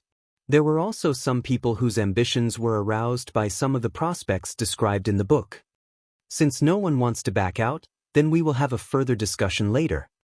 Gigu asked Zheng Luo and Ao to stay here. He, Guizhe, Xiao Xian, and the chiefs of the 32 tribes entered the meeting room in the Flaming River Castle for a secret discussion. The discussion in this open-air meeting room was not confidential, so it was fine even if someone heard it. However, when it came to merging the Fire Seed and other matters of the Great Alliance, they had to take precautions to keep it a secret. With the foreshadowing and hearing that they were going to enter the meeting room in the Flaming River Castle for a secret discussion, the chiefs no longer felt uneasy. They asked their subordinates to wait outside while they followed the Yinjiao people into the meeting room. Inside the Flaming River Castle, a large meeting room had been set up. This was where the Yinjiao people used to meet. Now, it could accommodate 30 to 50 people. Xiao Xian took out a scroll with the main stream and tributaries of the Flaming River drawn on it. Unlike before, this scroll was bigger. Everyone in the meeting room could see it clearly. There were also 32 small dots on the map. Each dot represented the location of the tribes that answered the summons. Gan Xie was an exception. He was directly in the Flaming River trading point. Xiao Xian explained his idea of dividing the regions according to the water system. If there were any problems in the future, they could solve it in their own regions. If they couldn't solve it, they could bring it to the Flaming River Castle. After Xiao Xian explained his idea of dividing the water system, the meeting room went into an uproar. Some people objected to Xiao Xian's idea of dividing the water system. Two tribes that belonged to one of the tributaries even started to scold him. Those violent people are on the same side as them? I'm afraid I'll be strangled to death if I go over. Do you think I'm happy? You bunch of weaklings. I don't even want to talk to you. One complained that the other was too cowardly and only knew how to avoid trouble. The other one also disliked the other for being extremely stupid and only cared about charging forward. Although they argued fiercely, in the end, the division of the water systems still grouped them together. The two tribes had been living together for many years. Although there were always small conflicts, there were never any major conflicts. There was always a reason for their long-term coexistence. However, when it came to the naming of the tributaries, the tribes that belonged to the same system started to argue again. They all wanted to add their own names or totems. The only ones who were quiet were the people from the main water system. On the main branch side, Yanjiao was the leader. The Taiha tribe, Drumming tribe, Rain tribe, Han tribe, Ganqie and the others, as well as the New Lu tribe, would all follow Yanjiao's idea. After settling the division of the water system, Xiao Xian told them about merging their fire seeds. He also wrote down the things they needed to pay attention to before merging their fire seeds and gave them to the tribes that hadn't merged their fire seeds yet. You can refer to what's written here. You can also ask the tribes that have merged their fire seeds, Xiao Xian said. Those who could understand it were studying it carefully, while those who couldn't carefully rolled up the animal skin scroll and put it away. When they left the trading point, they would bring it back to the shaman of the tribe. Others couldn't understand it, but the shaman could. Some of the people from the other tribes started to ask the Drumming tribe and Rain tribe about merging their fire seeds. Gigu knocked on the table with his knuckles. The people who were discussing stopped talking and looked at him. There are two things that I need everyone to prepare for, Gigu said. What are they? Someone asked. Gigu thought about what he had discussed with Xiao Xian and said, before winter, there will be a hunt. If any of the tribes that have merged their fire seeds and want to follow the Yanjiao into the forest to hunt, you can come to the Flaming River trading point. Gigu's words made many people's eyes light up. Hunt? Really? Are we going into the forest with fearsome beasts? Lu Zhai's breathing quickened. Just thinking about it made his blood boil. He couldn't wait. We, the Water Tiger tribe, will definitely come. The Water Tiger tribe's chief cheered up again. His bad mood after losing to Ganqie was instantly lifted. In some ways, the Water Tiger tribesmen were a little thick-skinned. If they lost, they lost. They would admit defeat, but they wouldn't say things like that. Xiao Xian didn't think they would do anything behind his back. Of course, it would take time to prove what kind of people these tribes were. Some of the tribes said that if the merging of their fire seeds went smoothly, they would send people over as training. They also had to prepare food for winter. According to Yanjiao's rules, the Yanjiao would bring them into the forest to hunt. They would have to hand over a portion of what they hunted and could only keep half of what they hunted. When the time came, they could choose to bring the hunted back to their tribe or trade it for other things at the trading point. Knowing that the trading point would be open for winter, some tribesmen who relied on their skills for survival became excited. They wouldn't come out during winter, but before winter, they could trade at the trading point. They could make the most of what they had and maximize the value of what they had. Other than hunting, there's one more thing. After a pause, Gigu continued, Yanjiao will be expanding the trading point. Those who want to participate in this expansion can look for Elder Jing Luo after the meeting. Expansion? The Flaming River trading point is already so big, why does it still need to be expanded? Someone was surprised. It's not enough. There will be more people joining the Great Alliance in the future. Yanjiao plans to build a trading point at the Stone Forest too, Gigu said. The meeting lasted for 2 days. Most of the time, they were discussing the merging of their fire seeds. When the meeting ended and the Beast Fong Gate opened again, all the tribes walked out one after another. This time, the atmosphere was much calmer than when they first entered. Although there were still people who fought over who came out first, it was much gentler. They didn't start fighting like when they first arrived. After learning about the merging of their fire seeds, they didn't stay in Yanjiao for long. Some left the day after leaving the Flaming River Castle, while others left on the second or third day. The good news was that these people had already started to work together. According to the water system, it was safer for tribes who were in the same water system to travel together. The tribes that gathered at the trading point left very quickly. The lively trading point suddenly became quiet. Although it was usually like this, with the hustle and bustle of the Great Alliance meeting, the trading point now looked very quiet. "It'll be lively again very soon," Xiao Xian said as he stood on the roof of the flaming river tower and looked ahead. After a period of time, Xiao Xian could always feel the ripples of the fire seed's energy. Even though the ripples were very far away from the flaming river trading point and other people couldn't sense it, Xiao Xian could still feel it. He could even tell which tribe had successfully merged their fire seeds based on the aura of the fire seeds. At first, there were only a few places where the ripples of the fire seed's energy could be felt. As the days passed, the ripples of the fire seed's energy became more frequent. Sometimes, Xiao Xian could feel 3 or 4 places a day. When all the tribes that responded to the summons had successfully merged their fire seeds, Xiao Xian looked at the weather that was starting to turn cold.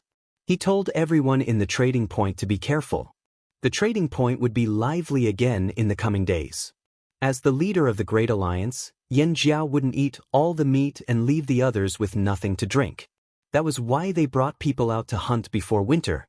They also wouldn't bring these people to every hunting route. Instead, they chose one route as a trial. These tribes either wanted to use this hunt as a form of training, or they wanted to hunt for more food to survive the winter.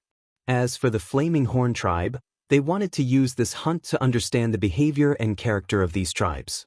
Soon, teams arrived at the Flaming River trading point one by one. Compared to the last time, there were many unfamiliar faces in the teams this time. However, their overall strength was on the stronger side. They should be the elites of those tribes. It was obvious that if they went into the forest to hunt fearsome beasts, they would only be courting death. Ta's hunting team had already entered the forest to hunt. When they returned, it was time for the Great Alliance's team to set off.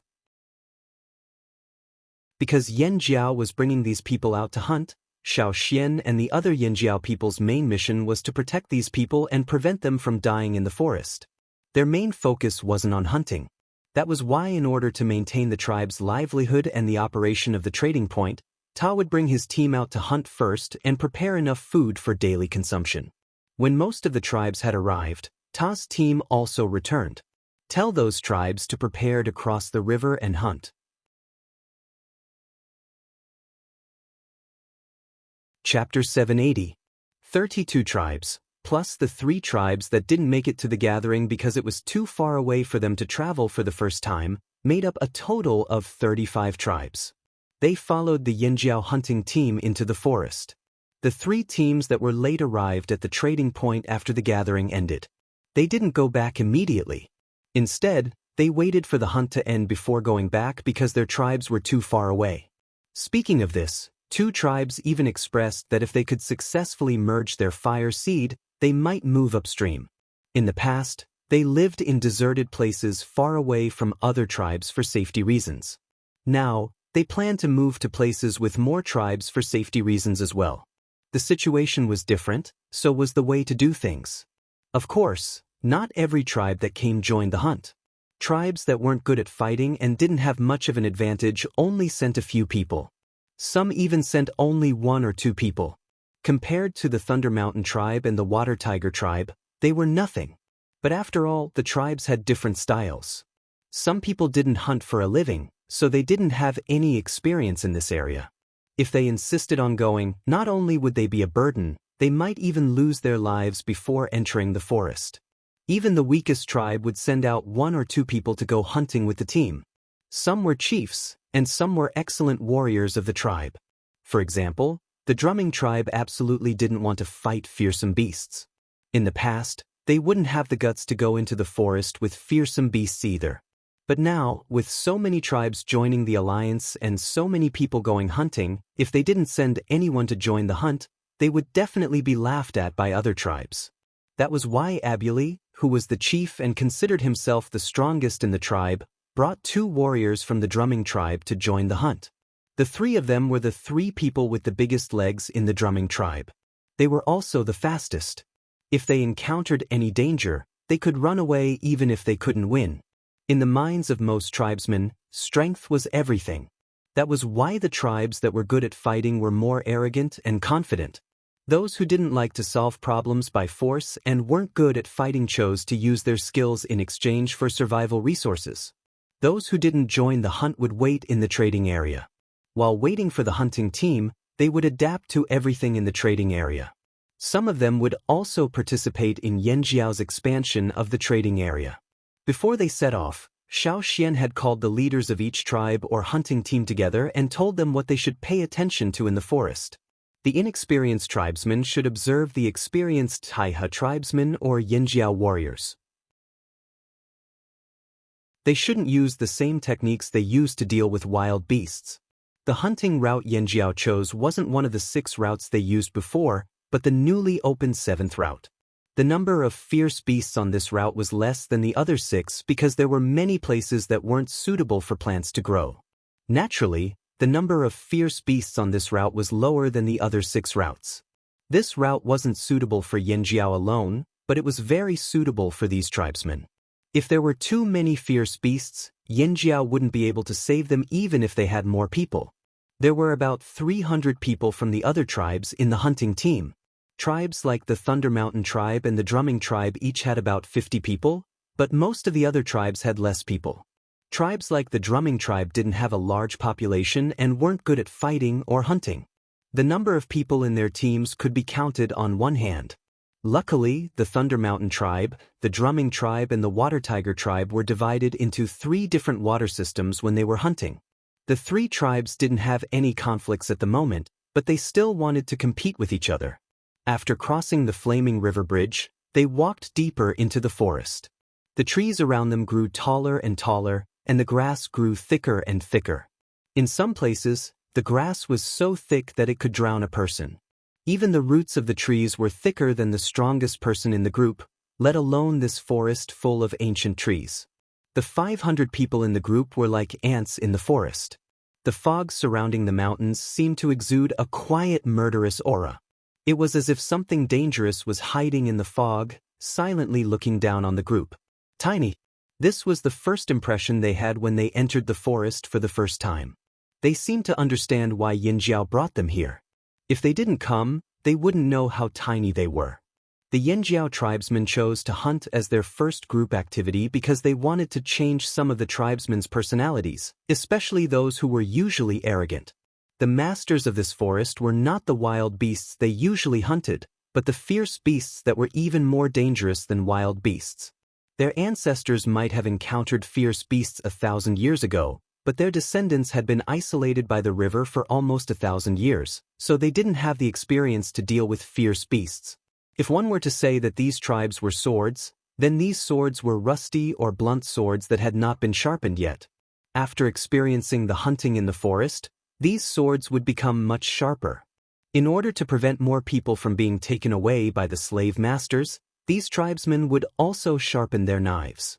The roar of a beast came from afar. It sounded excited. The Yanjiao tribesmen who often hunted could tell that it was the roar of a fierce beast after successfully chasing away an intruder. There must have been a fierce battle before this. Roar, roar, roar. A roar came from the group. The tribesmen, who were looking around nervously, were so scared by the sudden roar that they started digging into the ground. Abuli had already taken a few steps forward when he realized that the roar came from the team. Everyone looked over and saw the chief of the Water Tiger tribe, Chu Li, roaring at the top of his lungs. The veins on his neck were bulging. The other Water Tiger tribesmen behind him were about to speak too. "Shut up," Xiao Xian said in a low voice. Hearing this, Chu Li stopped roaring. He realized that the Yanjiao tribesmen in front of him were looking at him speechlessly. The other tribesmen didn't look too happy either. Some even looked like they were about to rush over. "Sorry, I couldn't help it." Chu Li also realized that his actions were inappropriate. But when he heard the roar from afar, he suddenly felt like he had an epiphany. The blood in his body seemed to be bubbling. He was so excited that he couldn't describe it with words, so he could only roar out loud. The Water Tiger tribesmen liked to vent their emotions by roaring when they were emotional. No matter if it was anger, sadness, or excitement, they would all do it. This was a habit that had been passed down for thousands of years. The ancestors of the water tiger tribe had passed down this habit even longer ago. This was also why Chu Li couldn't help himself just now. But in this situation, Chu Li's actions were courting death. In the forest, some fierce beasts would roar like this to declare their territory and warn outsiders. Besides that, roaring was also a form of provocation. What an idiot! Many people cursed in their hearts. If it weren't for the fact that it wasn't convenient to speak loudly here, they would definitely have cursed him on the spot. They might even have rushed over to beat him up. In this forest, sometimes, you'll die faster if you roar, Xiao Xian said. Roaring in the forest also required skills and techniques. When to roar and when not to roar depended on the specific situation. And that moment just now was clearly not the time to roar. As they walked forward, they didn't need any more instructions from the Yinjiao tribesmen. They were all silent, as if their bodies were on the highest alert. Even the water tiger tribesmen kept their mouths shut. Everyone who followed them, even if they weren't the best warriors in their tribes, was definitely outstanding. Their instincts were also quite sharp. There were threats all around. Although the towering trees and tall grass blocked their vision to a large extent, many people could still intuitively sense some things that could not be seen with their eyes. Around them was a patch of grass taller than a person. There were things hidden in the grass, and there were many eyes filled with killing intent staring at them from all directions. Seeing how nervous everyone was, Xiao Xian said, "Don't worry, those are shadow sparrows. They're very cunning. The stronger and calmer you appear, the less likely they'll attack you. But if you cower, they'll list you as targets to test." As soon as he finished speaking, the sound of flapping wings came from 100 meters ahead. Looking up, they saw gray-green birds about half the height of a person taking flight. Caesar, who was beside Xiao Xian, bared his fangs and let out a low growl. Xiao Xian stopped in his tracks and raised his hand to signal. 8 Yinjiao warriors raised their weapons and snuck forward. What's going on?" Abuli asked. Before Xiao Xian could explain, a deafening bestial roar sounded in front of them. Du leaped onto the nearest tree and looked ahead. Without the cover of the bushes, he could see what was happening even though the trees were blocking his vision. The others in the group also climbed up the tree and looked in that direction. It was a huge vicious beast. Standing on the ground, its back alone was 4 times taller than them. Its fur was dark brown and thick. A tree with a trunk as thick as 10 people hugging it was broken. 2 powerful hind legs pushed off the ground, pushing its huge body into the air and pouncing in a certain direction. Other than that vicious beast, Du also saw a few figures moving about. Those were the 8 Yinjiao warriors who had just passed by. Even though they were a little far away, everyone in the group could clearly feel the ground trembling. That was the sound of the vicious beast's powerful hind legs stomping on the ground. It went without saying that the Yinjiao warriors who were close to the vicious beast could feel the tremors. Du, Chu Li, Lu Zhai, and the other leaders of the Thunder Mountain tribe all stared unblinkingly in that direction. That vicious beast's attacks weren't flashy. They were simple, direct, and effective. It made full use of its natural advantages to create even more lethal attacks. It waved its claws repeatedly, making whooshing sounds in the air. It was as if sharp blades were dancing in the air. Not only did it have great strength, but it also had great lethality. Everyone who saw this scene had no doubt that those claws could slice a person into several pieces. In the face of such a ferocious attack, even the flaming horns, who were considered strong in the tribe, seemed weak at this moment. Boom! Another series of crashing sounds rang out as more trees were knocked down. The sound of tree trunks breaking was like the sound of thunder. Countless wood shavings flew into the air, along with bits of grass. For a moment, it was hard to see what was going on. The only thing that was clear was the sound of the ground shaking and the thunderous sound of tree trunks snapping. The tribes that didn't hunt for a living all sucked in cold breaths when they saw this scene. To them, against such a vicious beast, there was no way they could survive. It wasn't because they were weak, but because they had no experience. Their faces were pale with fright. Even the Yinjiao warriors who had superior strength and physique couldn't gain the upper hand against a vicious beast of this level. Most of them relied on teamwork and hunting techniques to kill the vicious beast bit by bit. If even the Yinjiao warriors were like this, then the other tribes who weren't as strong as the Yinjiao warriors were naturally even more cautious. And Yinjiao's actions were a warning to the other tribes. Don't be arrogant, don't be pretentious. If you really wanted to fight those vicious beasts one-on-one and think you could fight them head-on, the result was that you'd be killed instead of being pretentious. The Yinjiao warriors who didn't participate in the battle shared some knowledge with the other tribes who came to the forest for the first time. They also warned them not to fight those vicious beasts one-on-one. If they got separated from the group and encountered such vicious beasts, they definitely couldn't fight them head-on. If they couldn't escape, they had to use their wits to win. They had to try their best to grind out a chance of survival. Even the Yinjiao warriors can't fight it one-on-one? C.I. Du, the chief of the Ji tribe, suddenly asked. Who said that? Chief, Elder Jing Luo, Elder Ao, Team Leader Ta, and Team Leader Duo Kong all had the experience of fighting such vicious beasts one-on-one. But not everyone has the strength to fight such a vicious beast. Some people in the group didn't agree with the Yinjiao warriors' words. If the Yinjiao warriors could fight such a vicious beast one-on-one, why couldn't their chief do the same? Chief, Elder, Team Leader. Hey, can't your Grand Elder do it? C.I. Du asked. The Yinjiao warrior who explained to them felt that C.I. Du had asked a pointless question. Our Grand Elder even fought a vicious beast one-on-one. Do you think he can do it? C.I. Du's expression became more serious, but at the same time, he was secretly happy. Sure enough, not all Yinjiao warriors were as strong as Xiao Xian. It seemed that the difference between the Yinjiao and the Ji tribe wasn't that big. Maybe they could catch up. Xiao Xian didn't know what the others were thinking. He was only paying attention to the battle. Even if he couldn't see, he could sense the life auras of the 8 Yinjiao warriors. Roar! There was a mournful roar of a vicious beast.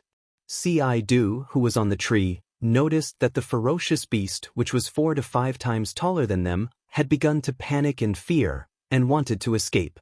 It had been injured by the Yinjiao warriors, but the Yinjiao warriors didn't give it a chance to escape. Not long after the commotion died down, the Yinjiao warriors who had gone past dragged a vicious beast back. The group immediately went over to take a closer look at the vicious beast. Don't look. You'll see more if you keep going, Mai said to the people who wanted to squeeze in to see the vicious beast. Let's find a place to eat first, Xiao Xian said. They were almost at the place they had chosen. If they kept going forward, the grass wouldn't be as deep and the forest wouldn't be as dense. Before they reached the hunting spot, the Yinjiao warriors had demonstrated hunting methods to the people who were entering the forest for the first time. Of course, different tribes had different styles of doing things, so the Yinjiao warriors had only demonstrated a few times. As for how to do it, the people of each tribe had to figure out a method that suited them. The people of each tribe could learn a lot from the Yinjiao warriors when it came to the larger vicious beasts, but they couldn't learn the Yinjiao's methods when it came to the smaller vicious beasts. Even the smaller vicious beasts were much larger than humans. The Yinjiao warriors could lift them up like salted fish. They slammed the vicious beasts to the ground, flipped them over a few times, and then slammed them down again in a different position. The thick grass on the ground was destroyed into a mess. Bits of grass flew everywhere, and rocks scattered in all directions. If it had been anyone else, it wouldn't have worked. They simply couldn't lift the vicious beasts up so easily. In this forest, the grass grows very quickly. Look over there now, it's almost like a layer of grass has been peeled off. But 10 days later, when you return, you'll see that it's covered in a layer of green again, Xiao Xian said to the others as he pointed to the battlefield where the battle had already ended. When they finally reached the hunting area, the hunting team split into 3 groups. The tribesmen of each water tribe formed a branch team, and the Yinjiao warriors also followed the 3 teams. However, what made Xiao Xian alert was that he found traces of other human activity in this hunting area. Tell everyone to be careful. It doesn't matter if those people's goal is us or not. It's always good to be on guard.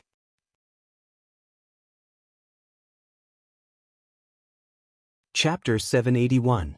In the forest, the roars of beasts and the shouts of humans could be heard from the sparse forest.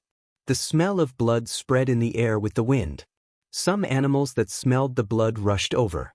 If not for the fierce battle, they would have followed the smell of blood and rushed over to snatch the food. The scavenger birds in the air had been hovering nearby for a long time.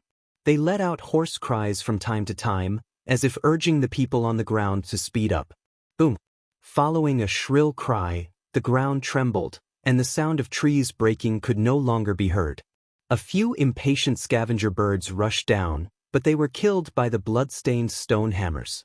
Only a few broken feathers were left floating in the air. The other scavenger birds saw this and could only cry out unwillingly. They did not dare to approach for a while. A group of people walked out of the forest. Their bodies were stained with blood. Some of it came from their wounds, while some came from the beasts. This was one of the three groups. Under the guidance of the Yanjiao people, these people who entered the forest for the first time gradually got rid of their initial discomfort. When they saw the beasts, they were no longer shocked and panicked. The hesitation and fear on their faces had disappeared, replaced by blood-stained faces full of murderous intent. Abuli wiped away the blood around his eyes and stood there, leaning against a tree as he panted heavily. Hunting beasts was physical work, and it also required mental effort. There was no room for slacking, so tiredness was inevitable. Every time he hunted a ferocious beast, he would feel as if he had finished a year's worth of physical work. However, although he was tired and had many injuries on his body, and there were even a few times where he almost lost his life, after enduring and adapting to it, it was a different feeling. He lowered his head and looked at his outstretched arm. His sleeves had become tattered during the hunt, and most of his arm was exposed. His tanned brown arm was covered with bloody scars of varying depths. Some of them were fresh wounds that were still bleeding, while others had already scabbed over. The body of a totem warrior had a very strong healing ability. Wounds caused by ordinary beasts could be healed very quickly, and even scars would not be left. Even those who were weak could rely on their body's self-healing ability to make their scars gradually disappear. However, wounds caused by ferocious beasts were not so easy to heal. Some wounds caused by ferocious beasts could remain for decades, or even until death. Abuli did not know how long the scars on his arm would last, but he did not wish for them to disappear. It would be best if they could last until he died. After all, these were his medals. Look, this is a wound caused by hunting dire beasts. In the drumming tribe, other than the few people he brought out, who else could have such a scar? When he thought of this, Abuli felt his back straighten up. His usual cowardice had also lessened. In the past, Abuli always felt inferior in front of those tribes that were stronger than them. It wasn't because of the difference in height, but because of the difference in aura and mentality. But now, Abuli turned his arm over and looked at it. He clenched his fists and looked at the muscles on his arm. I feel like I'm filled with strength. The chief of the Thunder Mountain tribe, Lu Zhai, glanced at Abuli, who was standing there with his chicken claw hairstyle. He spat a mouthful of blood on the ground and stretched his shoulders. His forearms were much thicker than Abuli's thighs. Every time they hunted, he would always be at the front. He did not know what was so good about the chief of the drumming tribe, who looked as thin and weak as a bean sprout, who would hide at the back of the team and occasionally make a few symbolic attacks. Filled with strength? That was just a psychological effect. Lu Zhai carried the heavy stone hammer that was stained with beast blood and scavenger bird feathers on his shoulder. With his other hand he held onto a dire beast's claw. Together with the others, they dragged the dire beast they had just hunted to their resting area. However, Lu Zhai could understand Abuli's feelings. However, unlike Abuli and the others, Lu Zhai was already very excited when he came to the forest where the dire beasts lived. Although both his arms were injured and his bones were fractured, he could still hear a creaking sound when he moved his arm that was holding the hammer. The pain spread from his arm to his entire body. However, under the stimulation of this pain, Lu Zhai felt extremely good. His confidence, ambition expanded with every successful hunt. The aura around him also became more ferocious. There was still a cruel smile in his eyes. That was the gaze he used to look at his prey when he was hunting. The few people who were pulling the dire beast's prey panted like bellows. Abuli was pulled back from his self-improvement state. Do you need help? Abuli walked over. No need. Lu Zhai waved his hand impatiently, indicating that Abuli should stay at the side and wait. When the hunters returned to their resting area, Xiao Xian had just returned to the cave with the herbs he found. He distributed the herbs and some healing pills that Gui Zhe had concocted to the injured. How's your harvest today? Xiao Xian asked the others who had entered the cave after inquiring about the casualties. Not bad. Lu Zhai sat on a rock to rest. Xiao Xian looked at a Thunder Mountain warrior behind Lu Zhai. That person had many injuries on his body. Moreover, he had been coming back with injuries for the past few days. It wasn't that he was weak, it was just that he was too hardworking. You're really hardworking, Xiao Xian said. Lu Zhai followed Xiao Xian's gaze and looked back. He immediately understood. You mean Changdi? There's no other way. As he spoke, Lu Zhai sighed. You should all know that our Thunder Mountain tribe lost a few people. 3 of them were children who hadn't awakened their totemic powers. One of the children who went missing was Changdi's son. At that time, Changdi brought his son to practice hunting. In the end, he accidentally discovered that the child was missing. He heard some noises and was on high alert, but he was still one step too late. We tried to search for him, but unfortunately, we didn't find anything. Xiao Xian had also heard about the Thunder Mountain tribe's missing people. Yan Jiao had also sent out some people to help search for them, but they didn't find any useful clues. Those slave masters were very experienced. After kidnapping people, they disappeared very quickly. It was extremely difficult to find them. Xiao Xian even sent a letter to the Longboat tribe about this. He told them to be careful when they went out to sea. If they saw any boats with tribesmen on board, they should try their best to stop them. Actually, after knowing that it might be the people from the other side of the sea, Changdi told me that he would make a trip to the other side of the sea. If we want to find the missing people, we have to go there. If we want to do this, we have to improve our strength first. That's why Changdi worked so hard. There weren't many people in the Thunder Mountain tribe to begin with. If they went to the other side of the sea, they would have to sacrifice too much. Even if Lu Zhai had the idea, he couldn't do it. Compared to the missing people, from his point of view, the other people in the tribe were more important. That was why Lu Zhai could only sigh when he mentioned Changdi. The other tribes were in the same situation. Otherwise, they wouldn't have come all the way to Yanjiao for help. Sigh, I'm also worried that our tribesmen were kidnapped. Our tribe has even fewer people than your Thunder Mountain tribe, said Abuli as he came over. Don't worry. If I stand with you, those people will definitely target me and not you. Their targets, other than children, are strong warriors, said Lu Zhai. I'm strong too. Abuli argued. Lu Zhai didn't say anything. He only extended an arm and Abuli stopped talking. After a moment of silence, Abuli thought, if those people are looking for strong warriors, why didn't they look for the Yanjiao tribesmen? He had never heard of any Yanjiao tribesmen losing people. Because they don't dare. Lu Zhai said in a low voice. As he answered Abuli, he also said to himself, those people don't dare to provoke the stronger tribes for now. They can only target small tribes like ours. This was also why he decided to join the Yanjiao tribe when he heard about the gathering order. Since he wasn't strong enough alone, wouldn't it be strong if he gathered them? Wouldn't those people not dare to kidnap people again? Abuli opened his mouth but couldn't find the words to refute. Wasn't that right? The Yanjiao tribe was a large tribe. Just look at the expedition teams that entered the trading point. Many people didn't dare to attack the Yanjiao tribesmen. Moreover, the Yanjiao tribesmen were indeed stronger than many other tribes. They couldn't help but admire them. Abuli thought about how they had only hunted for a few days and already felt that life was hard. But what about the Yanjiao tribesmen? Hunting fearsome beasts was as natural as eating. They were already used to it. Even if they hunted for a living, not everyone could use Yanjiao's hunting method. Because different tribes had different fire seeds, they couldn't replicate Yanjiao's success. They didn't have the time, but they could use another method to solve their current problem. For example, they could join the League of Mercenaries. When they talked about the abduction of tribesmen, the joy of hunting in the cave disappeared. Changdi, who wasn't far behind Lu Zhai, was even more silent. He only used more force when he sharpened the stone knife in his hand. At night, other than the people on night watch, everyone else was resting in the cave.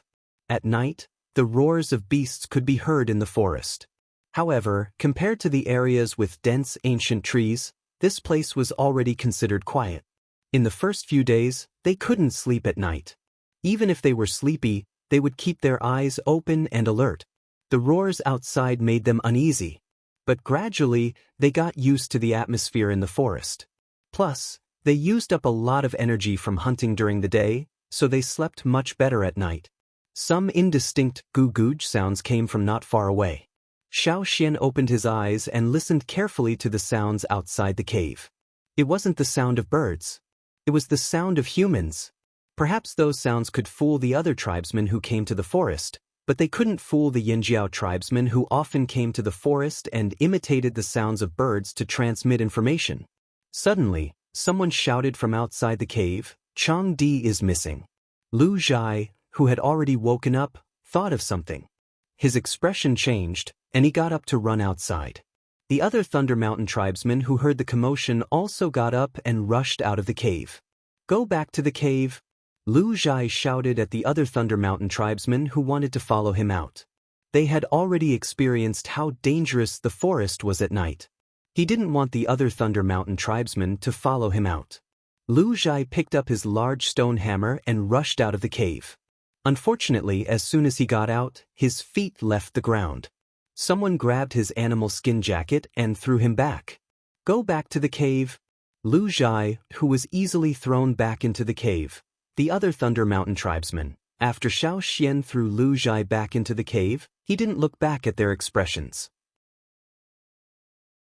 He leaped onto Caesar's back and said, "Go find them." Chang Di, who was on night watch, wouldn't disappear for no reason. Those cooing sounds were the same ones Chang Di heard before his son went missing. If those people were the slave masters who kidnapped the tribesmen, then why were they here? Did they follow the team? Or was there another reason? Xiao Xian wanted to know too.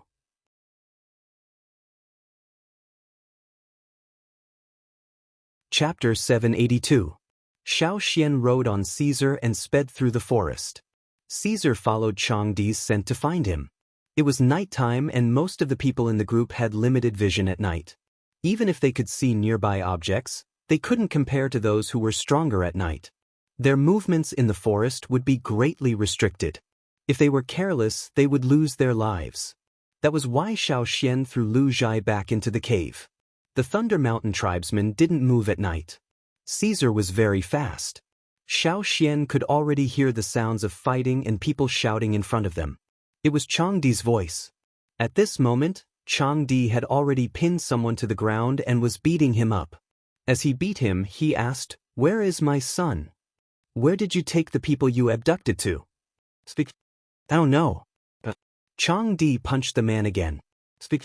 "Where did you take him?" "If you don't speak, I'll beat you to death." "I really don't know. You got the wrong person." The man frantically tried to explain. "I didn't. I'm beating you up." At this moment, Chang Di's body was slightly arched. His shoulders were shaking from the force of his punches. The muscles on his back were bulging and he raised his arms. His fists were like heavy hammers. As he swung his arms, the sound of the wind could be heard. There was even a faint flash of electricity as he swung his fists. Another punch landed on the man's chest. The sound of his ribs breaking could be heard clearly. However, even though his attacks looked fierce, in reality, Chang Di held back his strength with every punch. After all, he didn't want to kill him yet. He hadn't gotten the answers he wanted from him yet. "I don't know." "You got the wrong person?" The man who was being beaten up by Chang Di spoke. The panic in his eyes suddenly turned into a cold sneer with a hint of ruthlessness. Unbeknownst to Chang Di, a figure had appeared behind him. The other party's movements were very subtle. His entire person was like a shadow in the night. Using the cover of the night, he silently appeared behind Chang Di without Chang Di noticing. The sharp blade that he drew did not reflect any light, but it caused the hair on the back of Chang Di's neck to stand on end. He could feel the cold, murderous intent behind him, but he had no time to react. Just as the shadow-like sharp blade slashed down, a cold light flashed like lightning and collided with the sharp blade. Clang! An ear-piercing clanging sound rang out, and their ears were pierced to the point that they lost their hearing for a moment. Translator, Atlas Studios editor. Atlas Studios. The person behind Chang-Di felt as though his fingers were about to fall apart. His entire arm was numb and painful. However, he didn't have time to rest.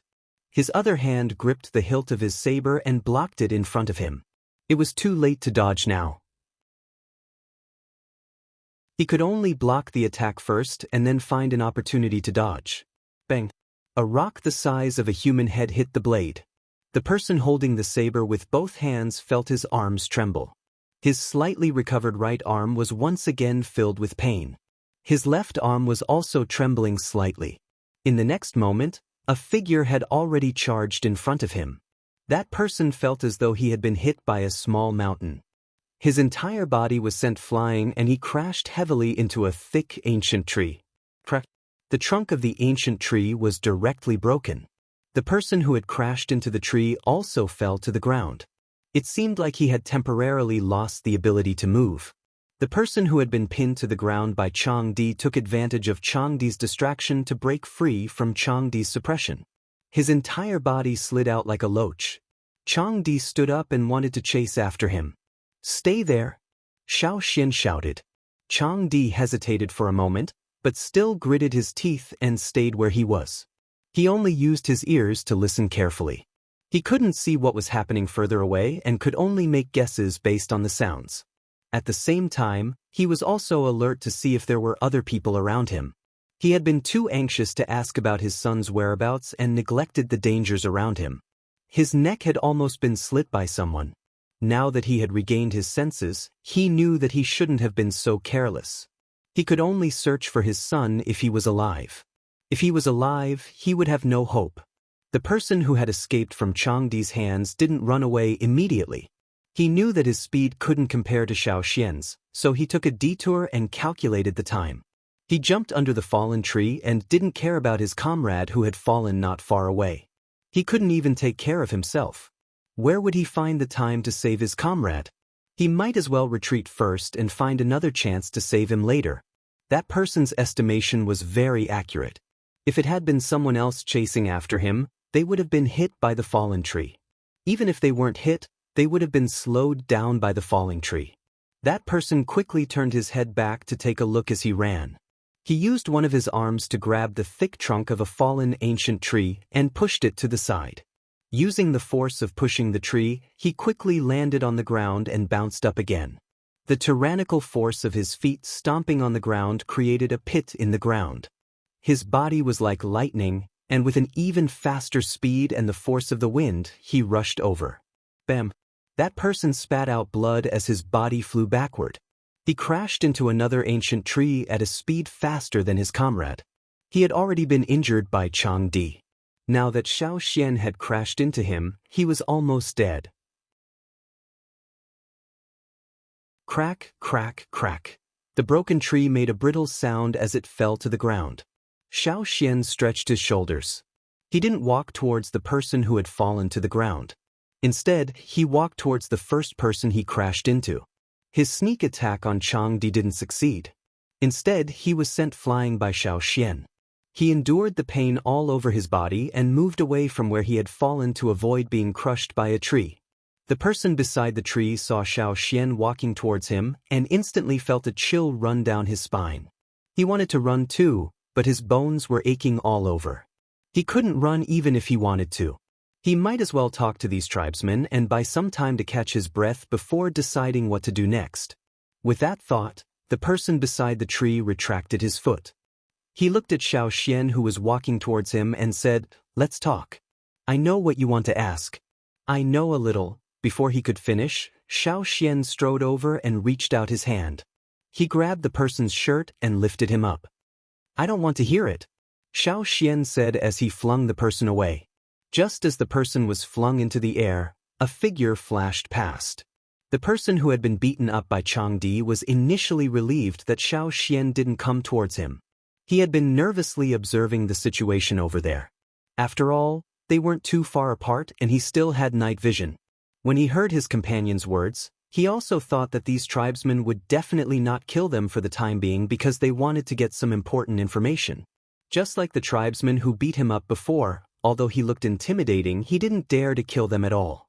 Otherwise, where would these tribesmen get information from? However, what he saw in front of him shattered all his hopes of being lucky. He saw his companion being thrown away by the tribesmen. Then, a large wolf bit his companion and dragged him behind some bushes in the distance. It didn't look like it was playing around. The wolf's glowing eyes were filled with murderous intent. It was probably thinking about how to bite this person to death. Shrill screams came from behind the thick bushes. There were even the low growls of ferocious beasts. The smell of blood wafted from there, causing his skin to tighten. Just from the sounds alone, a brutal scene appeared in his mind. He didn't want to be bitten to death, that was for sure. However, he already saw Xiao Xian walking towards him. He knew that this tribesman was different from the one he had met before. This person walking over had no intention of listening to their explanations. His severe injuries severely limited his movements. He quickly thought of a solution in his mind. The sound of approaching footsteps was like a deadly knife. With every sound, he felt like his body was being cut by a knife. Xiao Xian maintained a steady pace, neither too fast nor too slow. He didn't seem to be in a hurry. Xiao Xian walked in front of that person and reached out to grab him. When he saw Xiao Xian reach out, that person immediately shouted, "Wait. I can tell you some important news. Very, very important news. It's related to the survival of your tribe." It didn't matter if it was true or not. In a serious situation, there was definitely a chance. Because he was too anxious, that person's voice was piercing and shrill. Some of his words were completely out of tune. That person stared at Xiao Xian's hand that was already in front of him as if he was staring at a poison knife. His eyes were full of fear and nervousness. When he saw that hand finally stop, his heart calmed down a little. However, that hand then reached out again, and he suddenly screamed in fear. "Listen to me. I really can tell you some very important news. There's a treasure in this forest." "Really? Treasure?" His voice was hysterical and hoarse. This was a sign of extreme panic. "Oh!"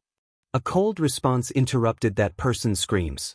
As if he finally saw the light of hope, that person hurriedly said, "It's true. There's a treasure." He emphasized the word treasure again. "Treasure? Treasure." That person nodded vigorously.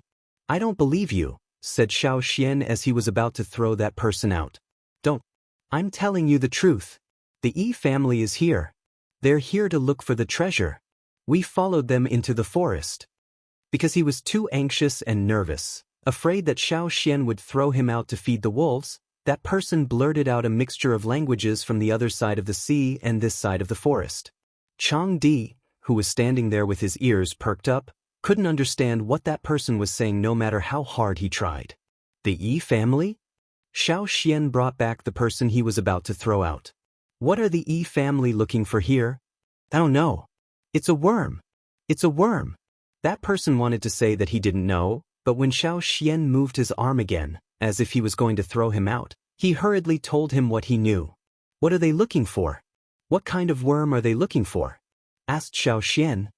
"I don't know. We only eavesdropped. If you don't know anything, then let's just feed you to the wolves." Xiao Xian threw that person out. That person screamed in pain. Before he regained consciousness, the only thing he felt was a large, bloody mouth of a wolf coming at him. Thus, when Chang Di saw the person who had kidnapped his son and beaten him up, that person was already unconscious and was being held in Caesar's mouth. If Caesar used a little bit of force, that person would be torn into 3 pieces. Xiao Xian was holding another person in his hand. That person was also unconscious and not torn into pieces like Chang Di had imagined.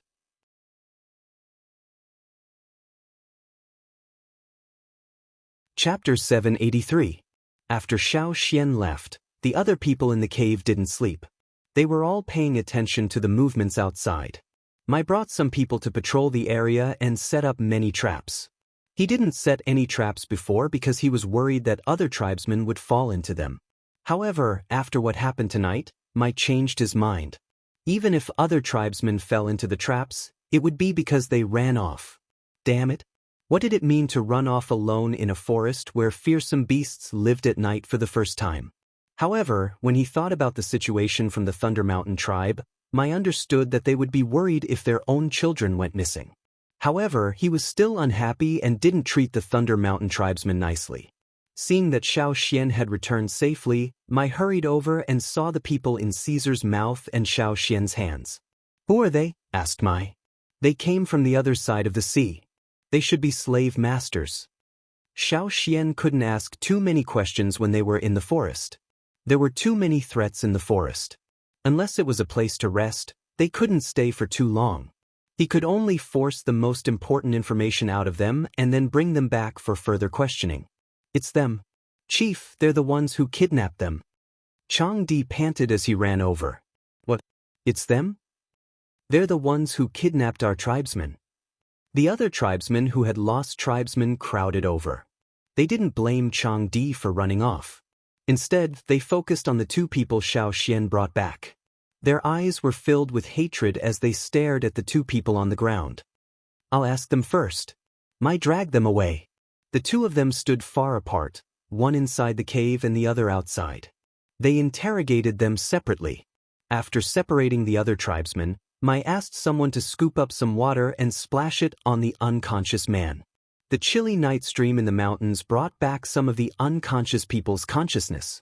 When he opened his eyes and saw the other tribesmen surrounding him, he was completely awake. The gazes around him were too intense. They felt like knives, cutting into his body over and over again. He widened his eyes and scanned his surroundings. "I don't know him, I don't know this person, I don't know any of these." The man stared at Xiao Xian with his eyes wide open. He then screamed and scrambled backwards, trying to get as far away from Xiao Xian as possible. "Tell me, why did you follow us into the mountains?" Mai dragged him over and asked. The man looked at the microphone and then looked at Xiao Xian. He swallowed his saliva and said, "No, we didn't follow you into the forest. In fact, we were already in the forest before you came. We just arrived here a few days ago. Also, we didn't want to enter the forest, so we followed other people." "Others?" Mai looked at the man. "Who?" "The Yi family and the others are all from the royal city," said the man quickly. "Where did you kidnap the tribesmen?" Mai asked again. "Send them." "I don't know." The man glanced at Xiao Xian as he spoke. When he saw Xiao Xian raise his arm at his words, he shivered in fear and hid behind Mai. "I really don't know. We were only responsible for taking them away and handing them over to others. We don't know how they were sent to where." There was no point in quibbling now. These tribesmen had already recognized him. "Are you an organization?" Mai asked.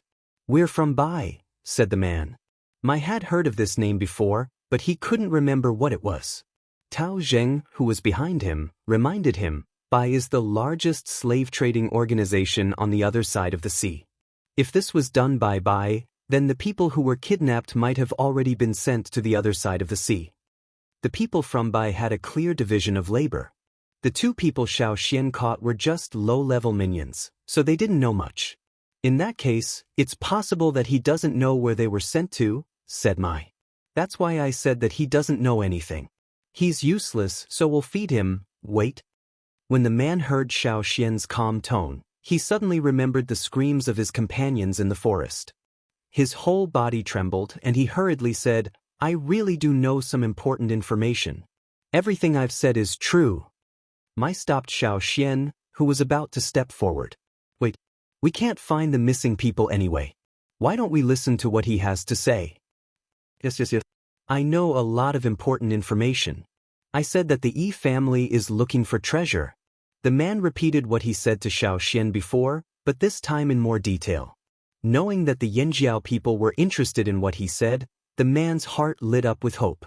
However, he didn't dare to keep the Yanjiao people in suspense. He was worried that the Yanjiao people wouldn't be patient enough and would really throw him to the wolves. What? The Yanjiao people wouldn't want to hear it? No. The Yanjiao people had to hear it. This was very important to his survival. That was why he didn't waste any time. He picked out what he knew and told the Yanjiao people that this information was very important. At the same time, they would know that he had more useful information and couldn't be thrown to the wolves for now. There were many people from the Bai tribe who came because it wasn't easy to attack the central region. They were all clumsy tribes. If they tried to attack one of them, they would have to sacrifice a lot. That was why they targeted the smaller tribes that didn't interact much with the outside world. First, it was easier to attack and they wouldn't encounter many obstacles. Second, even if the smaller tribes knew that someone had been kidnapped, they wouldn't be able to continue the search. However, they didn't expect that the Flaming River Valley would want to form an alliance before they could even capture enough people. They had a keen sense of danger, so when they heard that the Flaming River Valley wanted to form an alliance, they prepared to retreat. However, at that moment, they received news that the Royal City people had secretly entered the forest. The Royal City people entered the forest from another part of the Flaming River, avoiding the possibility of meeting the Yanjiao people. They were acting so sneakily, there must be some secret they didn't want to tell anyone. Therefore, some of the Bai members who had not captured enough people and were planning to evacuate changed their original plan when they smelled the scent of wealth. They followed the people from King City into the forest and heard some secrets. However, they did not eavesdrop much. They only knew that those people were going into the forest to look for insects, but they did not know what kind of insects they were looking for. However, the Royal City people didn't walk in a straight line. They always took detours, so the Bai people often lost track of them. When they reached this place, they lost track of them. Hence, the Bai people split up to look for the Royal City people. Only the two of them were too lazy to chase after them, so they stayed here temporarily. Who would have thought that they would meet a group of tribesmen hunting in the forest? At first, they wanted to steal something. They didn't really hunt fearsome beasts, so when they smelled the tribesmen barbecued meat, they decided to steal some food at night. However, they thought that they were hiding their whistle, but Changdi recognized them and chased them all the way. After that, they met Xiao Xian and were dragged back by Xiao Xian. After questioning him, Mai temporarily tied the man up and threw him into the cave. He had people watch over him, and if he made any strange movements, they would kill him and feed him to the fearsome beasts. What should we do? Mai asked Xiao Xian when there was no one else around. The Royal City people are here, so it must be true. As for what insect they're looking for in the forest, we don't know, said Xiao Xian. In the past, the people from Rock Hill City entered the forest to look for the green-faced fanged beast to forge weapons. Could the Royal City people be searching in the forest for the same reason? Asked Mai. It's possible. Xiao Xian nodded. If the Royal City people were searching in the forest for precious herbs or important materials for forging weapons, it was very possible. In the forging manual left behind by the Gongjia family, there was mention of using fearsome beast blood to forge weapons. There was also mention of the green-faced fanged beast and a stone-eating insect whose blood was several times more potent than the green-faced fanged beast. At first, Xiao Xian thought it was a stone worm, but after seeing the king's stone worm, he dismissed this possibility. That's the only possibility. There could be other reasons, said Mai.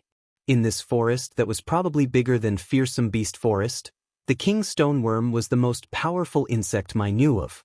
Those people were obviously not looking for the king stoneworm. Looking for the king stoneworm was no different from looking for a death wish. Xiao Xian thought for a moment, then took out a straw rope. He planned to do a knot divination to find out where those people went, and use that to further deduce their intentions. Mai stood at the side, looking around cautiously, not letting anyone near. Not many people knew about Xiao Xian's divination abilities, and most of them were his own people. However, there were too many untrustworthy outsiders in the team. He did not want others to know about this. After a while, Xiao Xian finished tying the rope. Looking at the knots on the straw rope, Xiao Xian pointed in a direction. Those people are over there. Over there? There doesn't seem to be anything special over there. Maybe what those people from Royal City are looking for is further away. The area that Mai knew about was in that direction, and there was nothing special about it.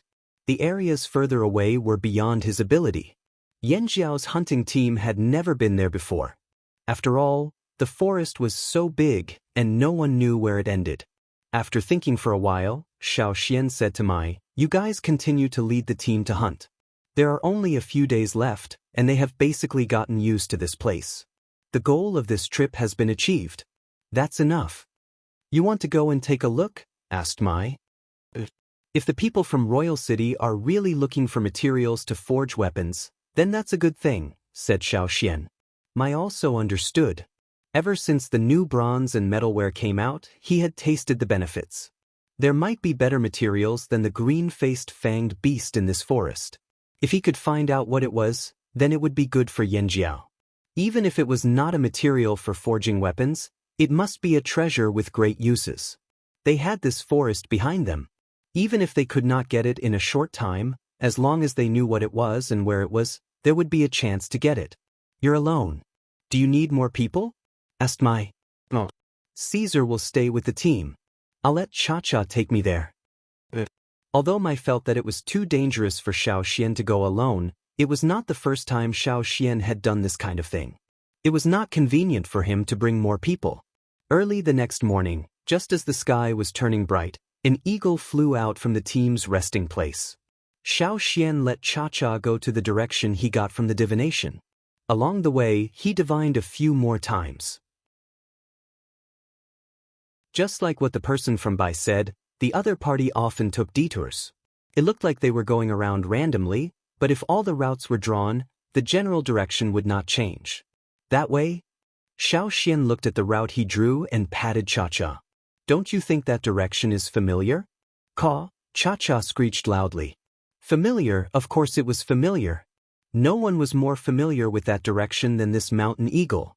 Because if they kept going in that direction, they would reach Eagle Mountain.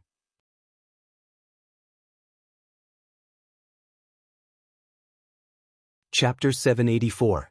In the forest, a group of about 500 people was traversing through the forest. A group of armored guards protected a few of them in the middle. Among the people in the middle, there were two people who were dressed particularly conspicuously. The two of them were actually wearing silk clothes with silver patterns that reflected light from time to time. Compared to the sorry state of the others, although the two of them looked tired, they were still considered neat. "Master Qi, how much longer do we need?" asked the leader of the group, turning to the middle. Of the two people who were being protected in the middle, the older one was holding a square plate in one hand. On the square plate were a few pieces of jade. He stroked his beard with the other hand and said, "We will arrive within 10 days. The leader let out a long sigh of relief. That's good. Even though they were prepared, when they really entered this forest, they were almost always on edge and did not have a good night's sleep. They were afraid that they would be eaten by the ferocious beasts hiding in the dark or be dragged away by those strange plants. This forest was much more dangerous than the forest they had entered on the other side of the sea. When they first entered, there were about 800 of them. Now, there were only about 500 left. The remaining 300 had become fertilizer for the plants or food for the fearsome beasts. This was even after they had avoided most of the dangers with the guidance of the 2E family members. If it had not been for the 2E family members and they had entered the forest alone, the number of people who would still be alive could be counted on one hand. "Let's take a break. There are no major dangers around here," said the man with the plate. The surrounding guards let out a long sigh of relief. They could finally rest. However, although the E family said there were no major dangers, they still had to be careful of the small dangers that could pop up at any moment. If they were too careless, any small danger could cost them their lives. "Master Yu, do you really not know what those insects look like?" While they were resting, Mu Yao, the leader of the team, asked the only Gongjia member in the team, who was also a master blacksmith. Unfortunately, the new king did not like Gongjia Yu. Gongjia Yu was not doing too well. If it weren't for the Mu and E family's protection, Gongjia Yu might not be able to continue living a luxurious life. He might not even be able to find the materials to forge. Not far away, Gongjia Yu's hair was all white. He was not young anymore and used to have a lot of authority in the Gongjia family. Unfortunately, before the new king ascended the throne, Gong Jiayu had mocked and ridiculed him. He had never been nice to him. As soon as the new king ascended the throne, he took away many of Gong Jiayu's resources and gave them to other Gongjia craftsmen. After all, there was more than one craftsman in the family. The Gongjia family's craftsmen, who worked hard all day, couldn't gather much resources. Most of the resources were given by the nobles of the royal city. Perhaps they could last for a few years, but after a few years, they wouldn't be able to continue. After Gong Jiayu lost power, the Mu and Yi family continued to support him. That was why Gong Jiayu did not fall into dire straits. The Mu and Yi family's support came with conditions. They hoped that Gong Jiayu could make better weapons. Rock Hill City's main target was the Mu and Yi family in the royal city. No wonder the two families were so anxious. They wanted to use this opportunity to win Gong Jiayu over. Gong Jiayu also planned to use this opportunity to turn things around. He had enjoyed a luxurious life for many years and it did not feel good to lose power. If he could handle this well, it was not impossible for him to return to his old life. In terms of craftsmanship, Gong Jiayu was considered a master. When he was young, he had been to Xia Valley like Heng and read the secret records left behind by the Gongjia ancestors. That was why he knew what Heng knew. Yanjiao and Rock Hill City had found the green-faced fanged beasts, so they knew how good the weapons were. Although it was better than other metal weapons, it was not good enough to satisfy the Mu and Yi family. Since the green-faced fanged beasts didn't work, they would try to find the legendary insect. There was very little information in the Gongjia ancestors' notes, but wasn't the Yi family there? As a result, the two sides worked together, and after paying some price, they finally got the location of the insect. Then they gathered people, bypassed the main battlefield by the sea, and avoided the territory of the Flaming Horns tribe, which they had conflicts with before, and came to this forest. I've never seen that insect before. There were only words in the notes, no pictures. Our ancestors called them star butterflies. Gong Jiayu had given this answer many times. That was all he could say because he didn't know what the star butterflies looked like. He didn't even know what the larvae looked like. The only thing I'm sure of is that we need to find the larvae before they turn into butterflies. We need to extract their blood and bring it back. Gong Jiayu's eyes flashed with passion. If he could make a better weapon, he would definitely be able to turn the tables around. How many years had it been? No one in the Gongjia family had been able to reproduce the information recorded in the notes. Don't worry, it's still a long time before the larvae turn into butterflies, said Yi Chi confidently. I'm worried that someone might have followed us. If someone did, wouldn't we be letting them off easy? Plus, the people following us might disrupt our plan. Mu Yao voiced his concern. Don't worry, we've shaken them off. Yi Chi's face was arrogant. He used his divination abilities to point out the team's location and the time of each mission. They managed to shake off a group of people each time. Now, they could no longer sense anyone following them. Sitting next to Yi Chi was another young man from the Yi family. Strangely, he looked very young but had white hair at his temples. Unlike Yi Chi's calmness, he was anxious and uneasy. He had a bad feeling about this. Uncle, we still need to be careful, said the young man. Yizong, are you doubting my abilities? Yi Chi was unhappy with Yizong's words. He was about to say something when his brows furrowed. Ignoring everything else, he tapped the plate in front of him. The glowing jade rolled for about 5 minutes before stopping. Master Qi, did something happen? Asked Mu Yao and the rest hurriedly. It's fine. I don't know who stole the Yi family's divination skills, or maybe it's a piece of trash that escaped from the Yi family. How dare they use divination to find out where we are? You want to fight me? He scoffed arrogantly, expressing his disdain for the person who tried to find out where they were. Then what now? Mu Yao looked at Yi Chi. That person can no longer find out where we are, said Yi Chi casually. It's just something the Yi family's juniors do when they're messing around.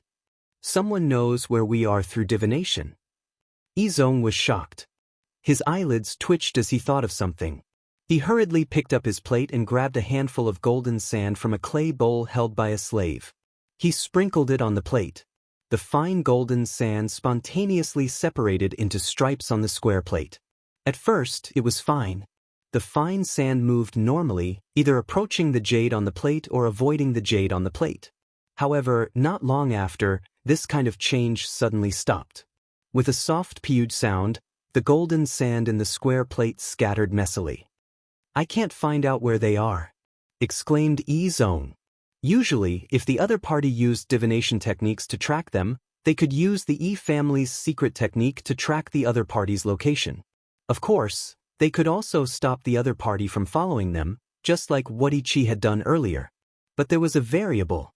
If the difference in strength between the two parties was too great, it could result in a one-sided suppression. For example, the other party couldn't track them through divination.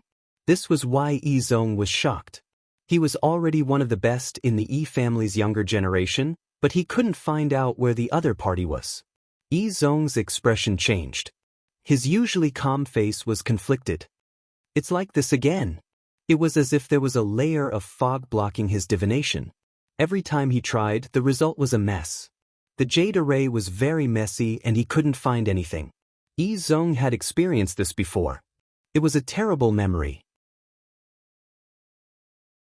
Every time he thought back to it, Yi-zong felt like a pair of hands were stopping him from moving forward. In other words, he had hit a bottleneck. In the past, there had been members of the Yi family who had encountered the same situation and couldn't move forward. If they couldn't break through the bottleneck and were stuck at this point, they would stop moving forward for the rest of their lives. The Yi family would also give up on them. Although Yi-zong had encountered the same situation, he was still a rare genius among the younger generation. The Yi family didn't give up on him and even tried to help him break through. But to no avail. This time, Yi-zong told his family that he was stuck at a bottleneck and couldn't break through. That was why he followed them here. He wanted to take it as a training trip and hoped to get a chance to break through this bottleneck. He didn't expect to encounter such a situation again. Yi-zong picked up the jade from the square plate and turned it in his palm, deep in thought. After a while, he said to Ichi, "Uncle, can you predict the other party's movements? Are you doubting my ability?" Anger flashed in Ichi's eyes. Yi-zong couldn't divine because his ability was limited. Ichi was ranked in the top 10 of the Yi family. How could he encounter the same situation as Yi-zong? Yi-zong ignored Ichi's obvious anger and insisted, "Uncle, please do it again." "But I'll do it for you." Ichi suppressed his anger and picked up the jade from the plate to begin the divination. But soon, more and more sweat appeared on Ichi's forehead. His hand holding the jade began to tremble as if he couldn't hold it steady. Yi-zong's face twitched as he watched from the side. Finally, he closed his eyes. He already knew the result of this divination. The golden sand on the plate scattered. Ichi's face was pale. His fingers were still tightly holding onto the jade, but his eyes were fixed on the remaining golden sand in the square plate as if he couldn't believe this result. How is this possible? How can this be? Ichi's lips trembled. Not only can we not know where they are, but we also failed to stop them. There was dead silence in the group. Mu Yao and Gong Jiayu stared at Ichi in disbelief. They thought they were hallucinating. What? Even Ichi couldn't track them? Even their attempt to stop them had failed. Did this mean the other party could still track their movements through the divination? Who has this ability? Even you can't stop them. Mu Yao couldn't think of anyone else. Could it be someone else from the Yi family? "I know who it is," said Yi-zong slowly. Compared to the others, Yi-zong was much calmer. The Yi family rarely used the word guess because they weren't sure of their abilities. Only when they couldn't get a definite result would they say guess. But now, Yi-zong had said it so calmly. "Who is it?" asked Ichi, ignoring Yi-zong's choice of words. "It's the Yinjiao man, Yinjiao Shaoxian." "Impossible." Ichi denied immediately. "That's the Yi family's technique, I sensed it just now." "I don't know exactly what technique it is, but it's definitely the Yi family's technique. Although I don't know how that person mastered the Yi family's divination technique, I think the person who is tracking our movements through the Yi family's divination technique is Yinjiao Shaoxian." Yi Zong had suspected that the Yinjiao people had the ability to perform divination back then when he was hunting down the Yinjiao migration team. But at the time, he didn't think it was the Yi family's technique and guessed that it might be another tribe's divination technique. The Yi family wasn't the only tribe who could perform divination, but the Yi family was definitely the tribe with the strongest divination technique. Now, Yi Zong, who was stronger than him, had already said that it was the Yi family's technique. But Yi Zong could sense that this was the same situation as the one he encountered back then. Then, when the Yinjiao tribe migrated, it was highly likely that the Yi family's divination technique was used. Unfortunately, with his current abilities, he couldn't figure out which technique it was. Impossible, absolutely impossible. Ichi repeated. He couldn't believe that a tribesman who wasn't part of the Yi family could have this kind of ability. This was a slap to the Yi family's face. If Yi Zong knew what Ichi was thinking, he would have told him that this slap had already happened back in the royal city. It was just that no one had noticed. "Let's hurry," Mu Yao shouted as he stood up. Since someone already knew where they were, they had to find the larvae and take their blood before they arrived. At this moment, in the forest, somewhere far away from Mu Yao's team, Xiao Xian looked at the knot in his hand. It wasn't smooth this time, it felt like someone was tugging at the rope to stop him from tying it. But in the end he still managed to complete it. Calling Cha-Cha, who was pecking at a snake, over, Xiao Xian said, "Stop playing. Hurry up and eat. They should know we're coming." "Let's hope they don't do anything rash," Xiao Xian said, looking into the distance. He already knew what kind of insect they were looking for. However, the place it lived was too special. It was an important territory for the mountain eagles. Every place where ferocious beasts gathered, there was a delicate balance between the two species. If the balance was broken, would those people be eaten by the huge mountain eagles or the ferocious beasts? Or eaten by the mountain eagles? There seemed to be only one result.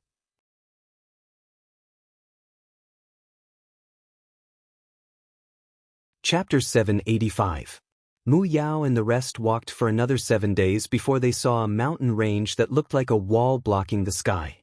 Not only was it long, they could not see the end, it was also very tall. Looking up, they could only see that the top of the mountain range was covered by clouds, as if the mountain range had reached into the clouds. Below the swirling clouds, one could see large areas of the mountain covered in white. The white was ice and snow. Long, steep, high, dangerous. This was what everyone thought when they saw this mountain range. In the past, they had climbed quite a few mountains, but this time, the impact on them was even greater. "This is the first time I've seen a mountain range like this," Mu Yao exclaimed. This was clearly not an ordinary place. It made sense that the star butterfly larva was here. It was only logical for an extraordinary creature to live in an extraordinary place. Thinking of this, Mu Yao felt that the Yi family really did find the larvae. "This is it?" Mu Yao turned to ask Ichi. Ichi was still trying to figure out who was following them. He did not believe Itsong's words. He had been thinking about this for the past 7 days. Now that they were at their destination, he was not interested. He gave a perfunctory thumb. Mu Yao looked at Yi Zong. When Yi Zong nodded, he was overjoyed. "What about the larvae?" "It's not time yet," said Yi Zong. "Do you mean the larvae will come out on their own?" Mu Yao was curious. "Probably we just have to wait." Yi Zong had his slaves clear a spot and sat on the rubbed rock. He took out his tray and began to ponder over his doubts like Ichi. Seeing the Yi family like this, Mu Yao did not force them to look for the larvae. The Yi family was always like this, especially the main branch of the Yi family. "Let's see what's around us," Mu Yao said to the rest. Mu Yao was wondering where the larvae were and how big they were when Gong Jiayu closed his eyes and took a deep breath. He looked like he was enjoying himself and sighed. "Do you smell it?" Mu Yao sniffed carefully. The stench of bird poop? Bird poop was not a rare smell in the forest, he had smelled it all the way here. Gong Jiayu opened his eyes and looked at Mu Yao like he was an idiot. "The larvae must be here. Why can't I smell it?" Mu Yao sniffed again but could not smell anything else other than bird poop. He turned to look at the rest of them, who shared his confusion. "You don't understand." Gong Jiayu looked proud. "I can sense excellent forging materials around here, it must be the larvae." Gongjiayu, Gongjiayu, Gongjiayu, Gongjiayu, Yu, Gongjiayu, Gongjiayu, Gongjiayu, Gongjiayu, Gongjiayu, Gongjiayu, Yu, Gongjiayu. This was one of the reasons why the Gongjia ancestors discovered that beast blood could improve forging quality. As he spoke, Mu Yao felt a gust of wind above his head. He looked up to see a black shadow falling towards him. He quickly dodged. The sound of something heavy falling alerted everyone who was searching for the larvae.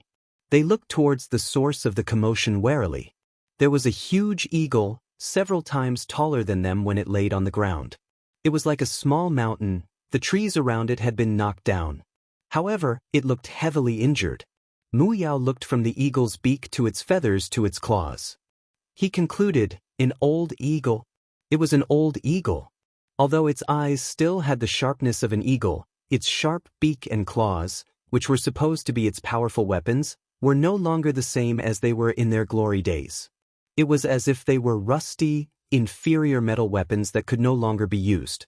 Knowing that it was an old and heavily injured giant eagle that couldn't even fly, the threat it posed to them was limited. After seeing the situation clearly, everyone's tense nerves relaxed a little. But then they thought, this is also a good opportunity. An old eagle that was about to die was still a ferocious beast giant eagle. It was good food. They had never hunted such a big eagle before. Mu Yao understood everyone's thoughts when they looked at him. He had the same idea, but to be safe, he asked the Yi family. Will killing the eagle affect the larvae? Asked Mu Yao. Yi Chi looked impatiently at Eagle, who was not far away. Kill him if you want to. Yi Zong fiddled with the jade in his plate. I think it's best not to do that. But what did you find? Asked Mu Yao. Yi Zong shook his head. Nothing. Afraid that the others would misunderstand that they couldn't perform the divination because of what happened, Yi Chi explained. There's something strange about this place. We can't perform the divination. You should be able to feel it too. Indeed. Mu Yao knew the Yi family wasn't looking for an excuse. He could feel the pressure from above, like a giant hand was pressing down on him. Since he couldn't perform the divination, Mu Yao didn't want to let go of the meat that was right in front of his mouth. He drew his sword and prepared to kill the eagle. This was where the larvae lived. Eagles and insects didn't seem to coexist peacefully. Killing the eagle might be beneficial to the larvae. The eagle seemed to have sensed Mu Yao's murderous aura. It flapped its wings and looked over, its gaze so sharp that it was hard to look straight at it. A giant eagle of this size had to have been through a lot. Just its gaze was different from the other birds Mu Yao had met on his journey. But the more it was like this, the more Mu Yao wanted to kill it. Oh man! The sword light flashed, carrying a cold, murderous aura, and without any pause, it slashed out. Clang! The giant eagle blocked Mu Yao's attack with its claws. But one of its toes was cut off, pieces of the claw falling off. Just as Mu Yao thought, the eagle's claw was a rusty metal that was about to be obsolete. It couldn't take a single hit. Perhaps, when the eagle was at its peak, the sword might not have been able to cut off the eagle's toes so easily. It might have only been able to cut through the hard scales on the outer layer of the toes. But wasn't the eagle already old? Could an eagle that was about to die of old age return to its youth? The others gathered around. The giant eagle realized that it couldn't stay here any longer. It raised its claw to block Mu Yao's sword and flapped its wings. Crack, crack, crack, crack. The sound of branches snapping could be heard everywhere, as if a rainstorm was falling on the ground. The wind created by the eagle's wings was like a hurricane, slowing Mu Yao's steps. Screech! With a long screech, the giant eagle flapped its wings and took off from the ground. Perhaps due to its old age or its injuries, it seemed much clumsier. Mu Yao thought it would crash down again, but it only flew up, then stopped at a spot on the mountain. Its claws clawed at the steep cliff, but because of its injuries, its claws were no longer sharp and slid down a long distance. Mu Yao considered climbing up the mountain to continue killing it. The eagle didn't look like it had much time left. Just as he was thinking, Gongjiayu roared, "The star butterfly larvae are out." Now, Mu Yao couldn't care less about the giant eagle. He had more important things to do. He would kill the old eagle after he got the worm blood. Where are they? Mu Yao looked around. I can feel them, they're out. Gong Jiayu breathed heavily, his face flushed. Blood rushed to his face uncontrollably, steam rising from his skin. He held a sword in his hand, his eyes fixed on the ground at the foot of the mountain. In this aspect, he was more sensitive than the Yi family. The Yi family had to perform divination for information, but he did not need to do that. This was the Xia's natural instinct. They're here. As soon as Gong Jiayu finished, Mu Yao heard a rustling sound that seemed to come from underground. Everyone held their breaths, afraid of disturbing the movement. The sound grew louder and louder. Gong Jiayu was looking at the ground near the foot of the mountain. The ground beneath the grass loosened and the ground protruded. A white round head poked out of the ground and crawled out. Its body was 3 to 4 meters long and as thick as an adult's thigh. There's more than one. Gong Jiayu grew excited. After the first white worm emerged, other long, snow-white worms emerged one after another near the foot of the mountain. It's them.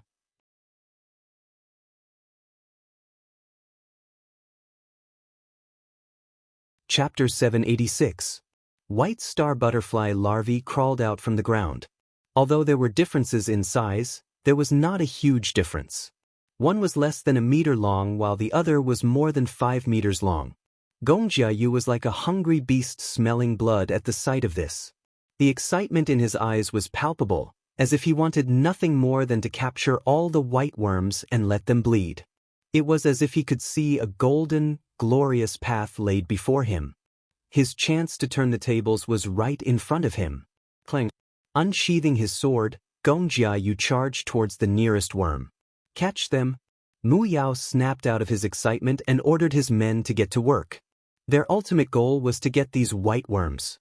The sharp blade cut through the white worm's body, but there was no sound of breaking. The sword felt like it had cut through a tree full of resin. The blade seemed to be blocked, only leaving a shallow mark on the worm's skin. Even Mu Yao did not manage to cut through the worm's body as he expected. Just now, he had been able to cut off one of the eagle's toes with his sword, but now, he couldn't even cut off this little white worm. However, although he did not cut the worm in half, he did cut open its skin. White liquid flowed out from the worm's wound, dripping to the ground and seeping into the soil. Just as Mu Yao was about to slash at the opening, the white worm nimbly rolled to the side, avoiding his sword. There were white marks on the ground, blood from the larvae's wounds. However, the blood quickly seeped into the ground. Mu Yao noticed that the larvae's wounds had stopped bleeding and were healing at a visible rate. The speed of their recovery was simply too fast. It was hard to break its skin, it healed quickly and dodged quickly. Although these larvae did not have gaping mouths or sharp horns, they were troublesome to deal with. Someone near Mu Yao noticed this too. He was about to say something to Mu Yao when a white shadow flashed past, fast as lightning. The star butterfly larva that he had just injured had its front end pressed tightly against the ground. Nearly 2/3 of its body had turned into a thick and heavy white whip. Its fierce attack swept towards that person with the power of the wind. That person didn't expect the seemingly harmless white bug to suddenly attack him.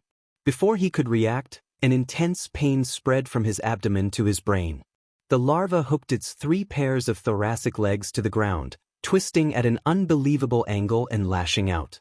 The person who was sent flying directly flew more than 30 meters away. After landing on the ground, he slid back for a distance before stopping. If it weren't for the grass and trees on the ground blocking him, he might have flown even further. After landing on the ground, the man curled up like a shrimp and spat out blood from his mouth. He groaned in pain and could not get up again. Mu Yao dodged the white whip. These white worms were not easy to deal with, but a few more slashes would kill them. Gong Jiayu crouched down and touched the white marks on the ground. They were from the worm he had just injured. He rubbed the soil stained with white blood and suddenly thought, "Don't use it." Gong Jiayu suddenly shouted, "It's not blood." "What do you mean?" asked Mu Yao. "It's not worm blood that can be used for forging," said Gong Jiayu. Mu Yao was confused by Gong Jiayu. "It's not blood? Didn't you say it's worm blood? Are you kidding me? My deepest respect to your ancestors. It's not blood, but it must have something to do with these worms."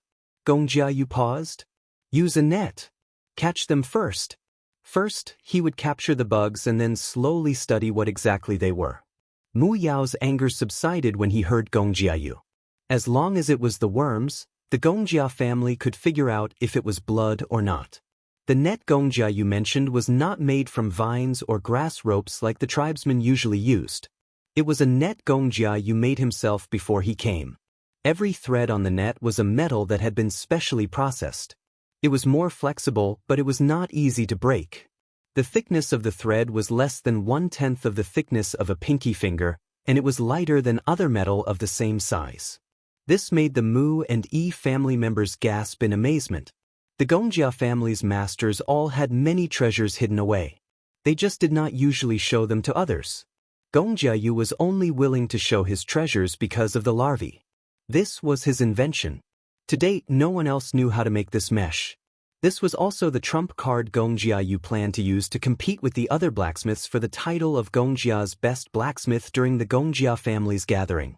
Unfortunately, he did not make it to the meeting.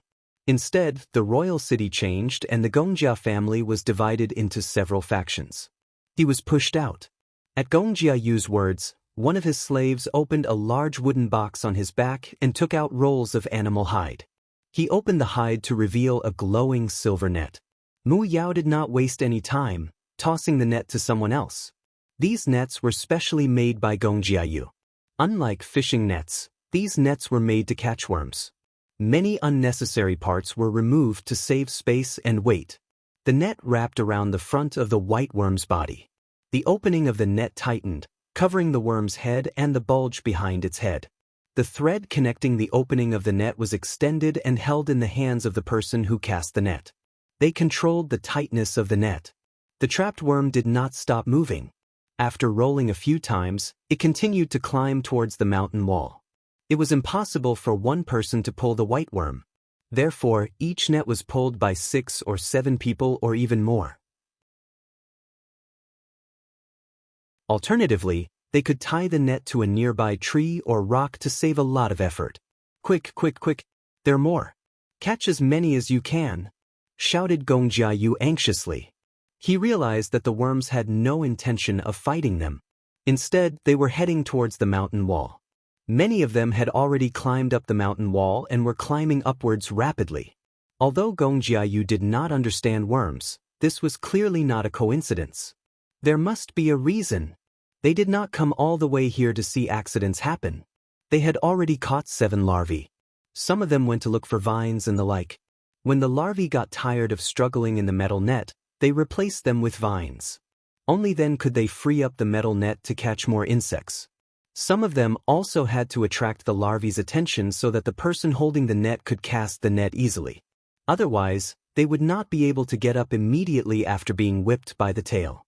This way, the number of people they could use was limited. Gongjiayu turned to look at Yi Qi and Yi Zong, who were watching from afar. They each had 4 to 5 slaves with them. Gongjiayu wanted to ask them to free up a few slaves to help, but the 2 of them looked completely uninterested in catching worms. Both of them were frowning as they stared at the trays in their hands, ignoring the battle. Gongjiayu swallowed the words he was about to say. Forget it, he could not count on them. Weren't the Yi family also in a hurry to find more powerful weapons before coming here? Why did they not seem to care now that they were here? We brought too few people.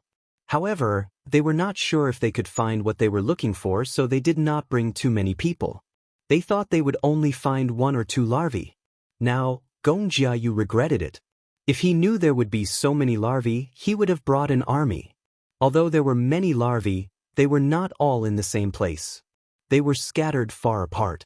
This was one of the reasons why they were not very efficient at catching worms.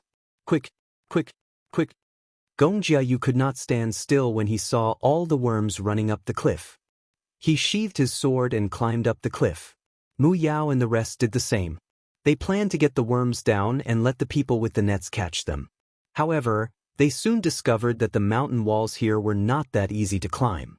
They were colder and harder than the mountain walls in other places. Furthermore, the higher they climbed, the more difficult it was to climb. It was as if there was a force pressing down on any creatures that tried to climb up. However, the white worms crawling up the mountain did not seem to feel the pressure. Their backs arched into the shape of omega, then climbed up into the shape of 1, and then arched into the shape of omega. There were 3 pairs of legs on their chest, abdomen, and tail. The hooked legs allowed the clumsy white worms to climb up the mountain wall. In comparison, Mu Yao and the rest who were chasing after them paled in comparison. This was not going to work. The worms were faster than them. If they continued, they would be left behind. Gong Jiayu also realized this problem. He looked at the cliffs on both sides and fixed his gaze on one spot. That fat one. Mu Yao looked over. There was a white worm not far away. Although it was about the same length, it was obviously thicker than the rest. The other worms curled into a circle while it curled into a ball. It had a lot of flesh and blood and crawled slower than the rest. Who else could they catch? They might even be able to make it roll down the cliff with a flick of their sword. That's it. Catch that fat one. There were too many targets and they had limited manpower. These star butterfly larvae were not easy to catch either, so they had to catch them one by one. Perhaps sensing Mu Yao's intentions, the fat worms sped up, preventing Mu Yao and the rest from catching up. In the end, they gave up on chasing the fat worm. When they reached a suitable place to rest, they would stop to replenish their food and water and recover their energy before continuing their climb. From time to time, they would encounter cliff-like mountain walls. If they could climb, they would climb directly. If they couldn't, they would take a detour and find a less steep place. Mu Yao looked up. They had climbed a long distance. Any higher and the cliffs were covered in snow.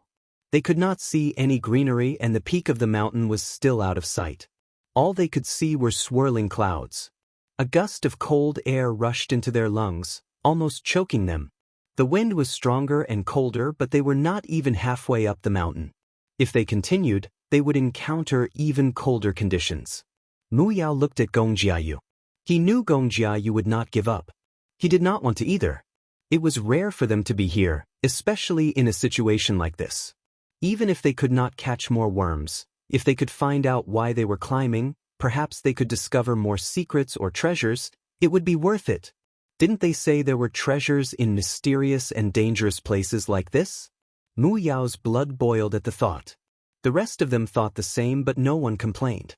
Although it was cold, their gazes were fervent. Treasures? What kind of treasures would there be? On the way here, they had hunted many ferocious beasts, and the animal skins they were wearing were the fur of those prey. However, gradually, the thick animal skins on their bodies began to be covered in white frost. Moreover, the higher they climbed, the greater the area covered by the frost. Their hair and beards were also not spared.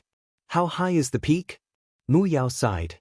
Just as he was thinking, he felt a strong gaze on him. He turned and saw an eagle resting on a cliff about 100 meters away. It was the one he had killed on the ground. But Mu Yao's target was the worms. He wasn't interested in the eagle for now. He glanced at it and continued climbing. But the eagle's gaze was too intense, making Mu Yao furious. What are you looking at? I'll chop your head off if you keep looking. Mu Yao roared at it. With that, the eagle stared at Mu Yao even more intensely. Mu Yao's temper flared up. Since they were all hungry, they might as well kill an eagle halfway and eat something before continuing their climb. He was about to order his subordinates to move when he heard an eagle's cry. Whoosh! A strong gust of wind blew from above, causing small pebbles to fall from the cliff. Mu Yao and the rest squinted from the wind. They looked up to see an eagle perched on the cliff not far above them, clinging tightly. It was much smaller than the eagle but still huge compared to a human. It was not an eagle. It looked young, its beak was not as curved as the eagle's and its claws were sharp and powerful. However, Mu Yao's attention was not on the eagle. He looked up at a protruding rock. There was a person standing there. A tribesman? Asked Mu Yao. Yanjiao? Gong Jia thought the person looked familiar. Mu Yao's eyes flashed when he remembered what the Yi family said.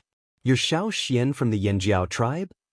Mu Yao was not part of the main force when they hunted down the Yanjiao tribe, so he had never seen what Shao Xian looked like. He only guessed based on what the Yi family said. Yi Zong and Yi Qi said someone was following them. Yi Zong even said confidently that the person was Yanjiao's Shao Xian. Xiao Xian did not answer them directly. Instead he said, "You're brave, how dare you fight here?" Mu Yao raised his brows, wary of Xiao Xian. "Can't we?" Xiao Xian glanced at them. "This is the giant eagle's land of faith." Mu Yao and the rest were stunned. Xiao Xian did not look like he was lying to them. Giant eagle? What the hell was land of faith? Wasn't this the star butterfly's territory? A giant eagle? How old was a giant eagle? Like the one just now? Just as he thought of the eagle, Mu Yao realized that it was resting on the mountain wall. It flapped its wings and flew up. Before it flew up, it glanced at Mu Yao. The talons with two broken toes moved a little. Then it looked back up, no longer looking down. Mu Yao felt like he understood the eagle's gaze the moment their eyes met. It was saying, "Just you fucking wait."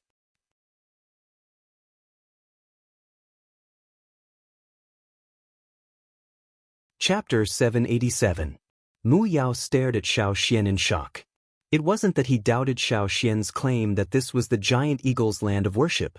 He knew that Xiao Xian was on a different side from them and had conflicts with them before. Before Yanjiao crossed the sea, they were hunted down by the royal city's army. Most of their team had participated in the hunt. Even those who weren't directly involved did so indirectly. Yi Zong, who hadn't climbed up the mountain, was also a direct participant. It would be strange if Xiao Xian treated them well. That was why Mu Yao's guard was up. If even the Yi family couldn't stop this tribesman, what was he after? Just to warn them? Looking at the surrounding environment and terrain, they were on a steep hillside. There were many mountain walls that were almost perpendicular to the ground. If they were not careful, they could directly roll down the mountain. Xiao Xian chuckled at their wary gazes. "I'm not the one you should be wary of."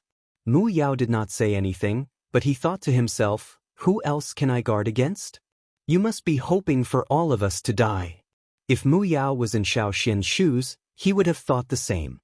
That was why he did not let his guard down. Instead, he stared at Xiao Xian even more cautiously. "It's about to begin." Xiao Xian looked up at the sky. There was no angry roar, no murderous intent in his eyes. Xiao Xian's tone was calm, but it sent chills down Mu Yao's spine. He panicked for no reason. He looked up and saw clouds that looked like they were within reach. A chill seeped into his lungs, sending chills down his spine. It was even more chilling than before, as if something terrible was about to happen. Cha-Cha, who was beside Xiao Xian, did not pay much attention to Mu Yao and the rest. It looked up instead. Since Cha-Cha had been to Eagle Mountain twice in a row, there was no need for him to go there again. But that didn't stop him from looking forward to it. When he sensed what was about to happen, he was so excited that he wanted to howl. The yang guang in the sky was actually very strong. If they weren't here, yang guang could be felt from somewhere else in the forest. Even though the mountain was covered by clouds, there was still light shining through them. It was as if the sun could be seen through the thick clouds. Gongjiayu noticed that the star butterfly larvae had changed too. He couldn't see them clearly because they were too far away, but he kept his eyes on the fat worm behind the swarm. Otherwise, he wouldn't have noticed the white worms in the snow. At that moment, the star butterfly worms stopped climbing. They were changing at a speed visible to the naked eye. Their bodies shrank and flattened. The white worms in the snow gradually merged with the snow. They looked like a mass of snow that was similar to the snow around them. Below a protruding rock on the mountain wall, a star butterfly worm clung to it like a ball of snow. If one didn't consider the logic behind why there would be snow under the rock, the transformation was shocking. This was the natural instinct of the star butterfly worm. Just like how creatures in the forest would disguise themselves when faced with a threat, these star butterfly worms were the same. They sensed danger. Even Gongjiayu, who didn't know much about insects, felt chills run down his spine. The fear of uncertainty was enough to push his heart into his throat. It was dead silent. The entire mountain range seemed to have fallen into silence.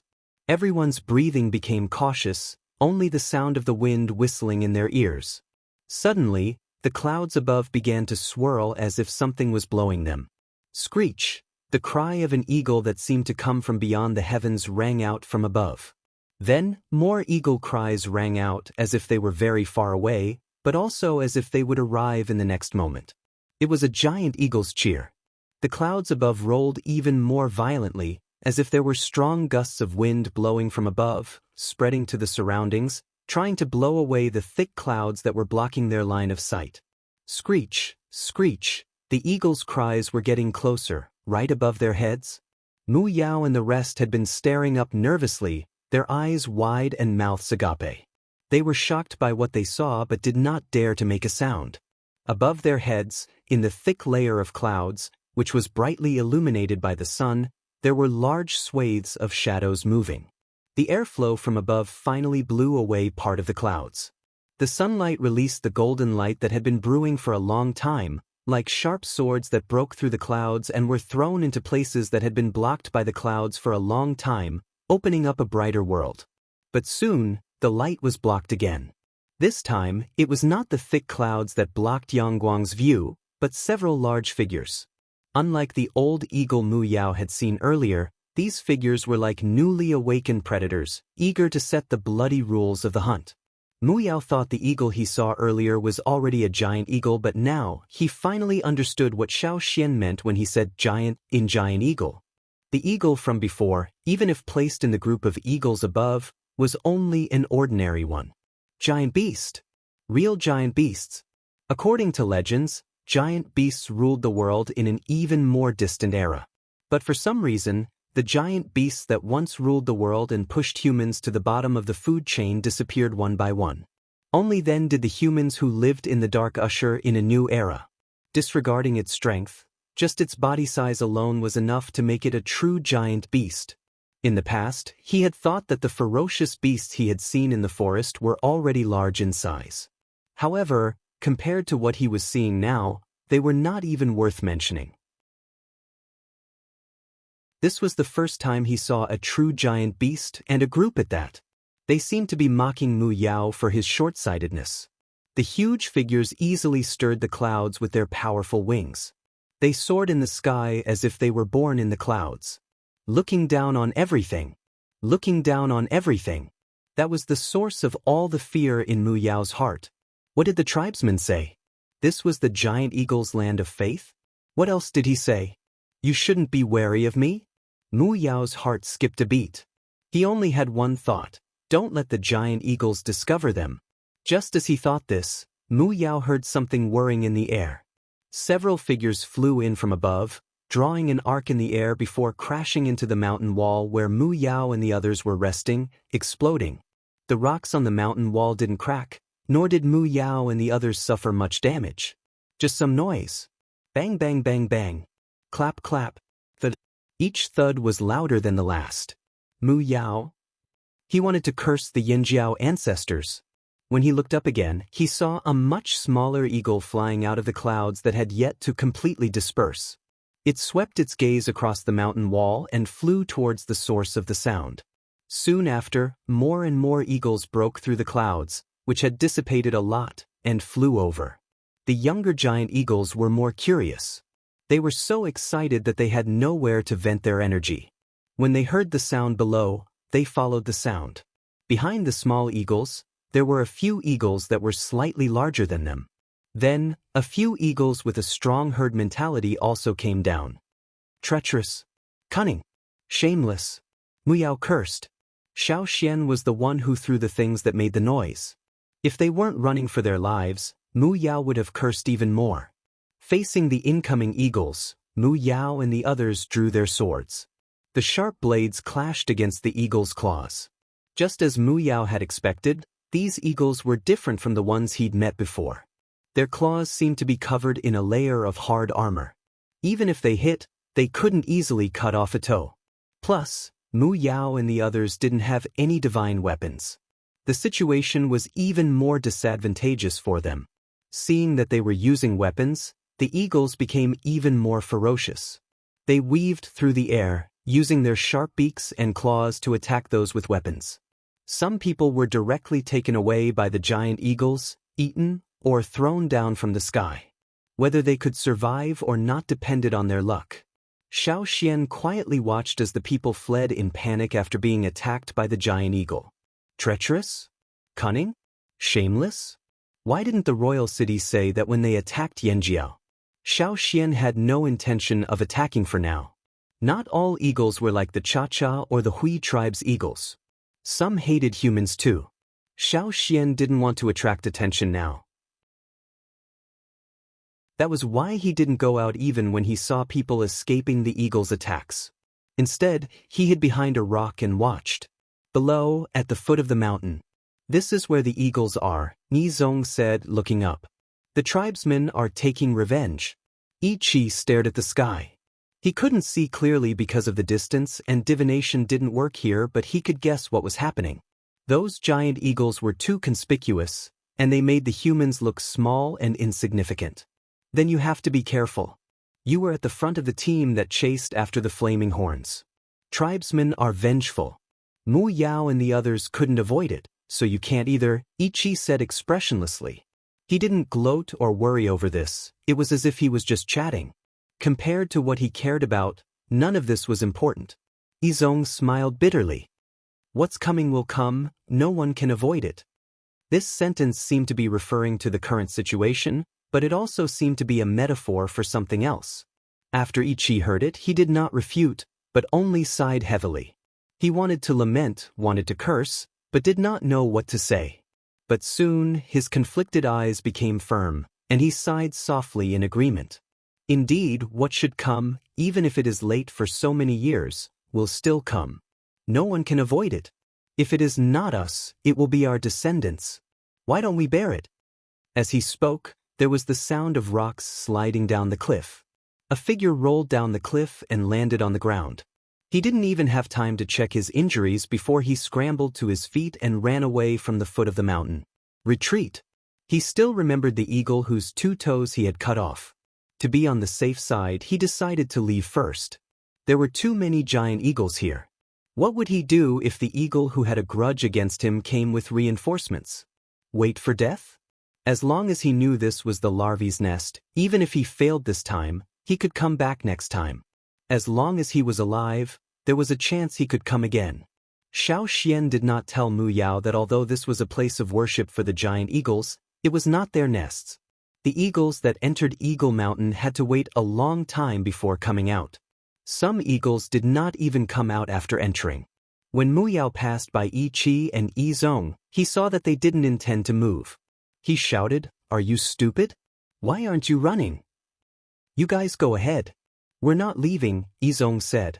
Mu Yao stopped, looking at Yi Zong in disbelief. "What did you say?" "We're staying here for now," Yi Zong said calmly. Mu Yao wanted to pull his ears and tell himself he'd misheard. He wanted to pry open Yi Zong's head and see if it was filled with bird shit. He looked at Yi Zong. "You're not leaving too?" Yi Zong had said we.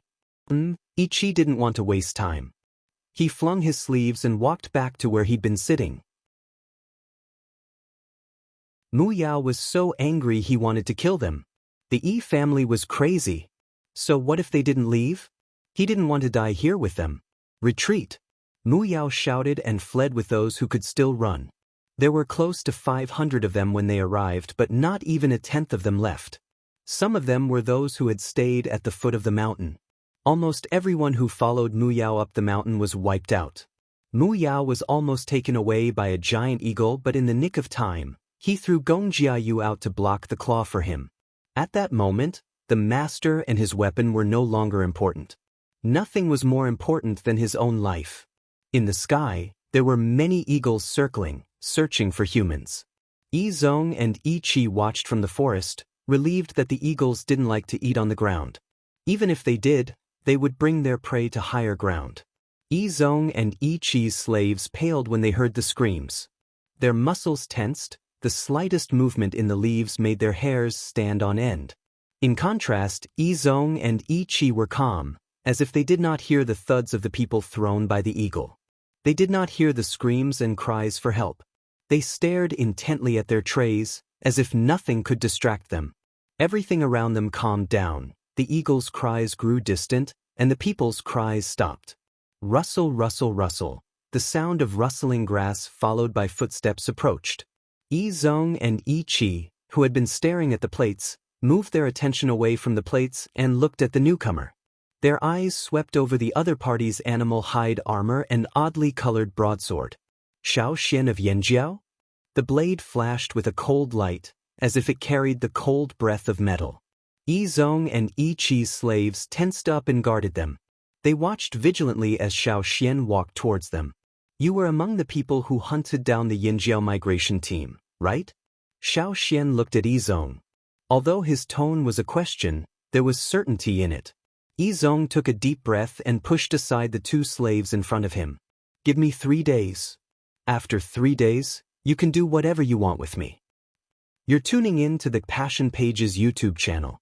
We're so grateful for your support, and don't forget to subscribe to join us on this incredible journey through captivating stories. Your generosity through donations truly makes a world of difference, as it's the primary source of revenue that allows me to expand and enhance this channel for you. Thank you from the bottom of my heart for being a part of this adventure.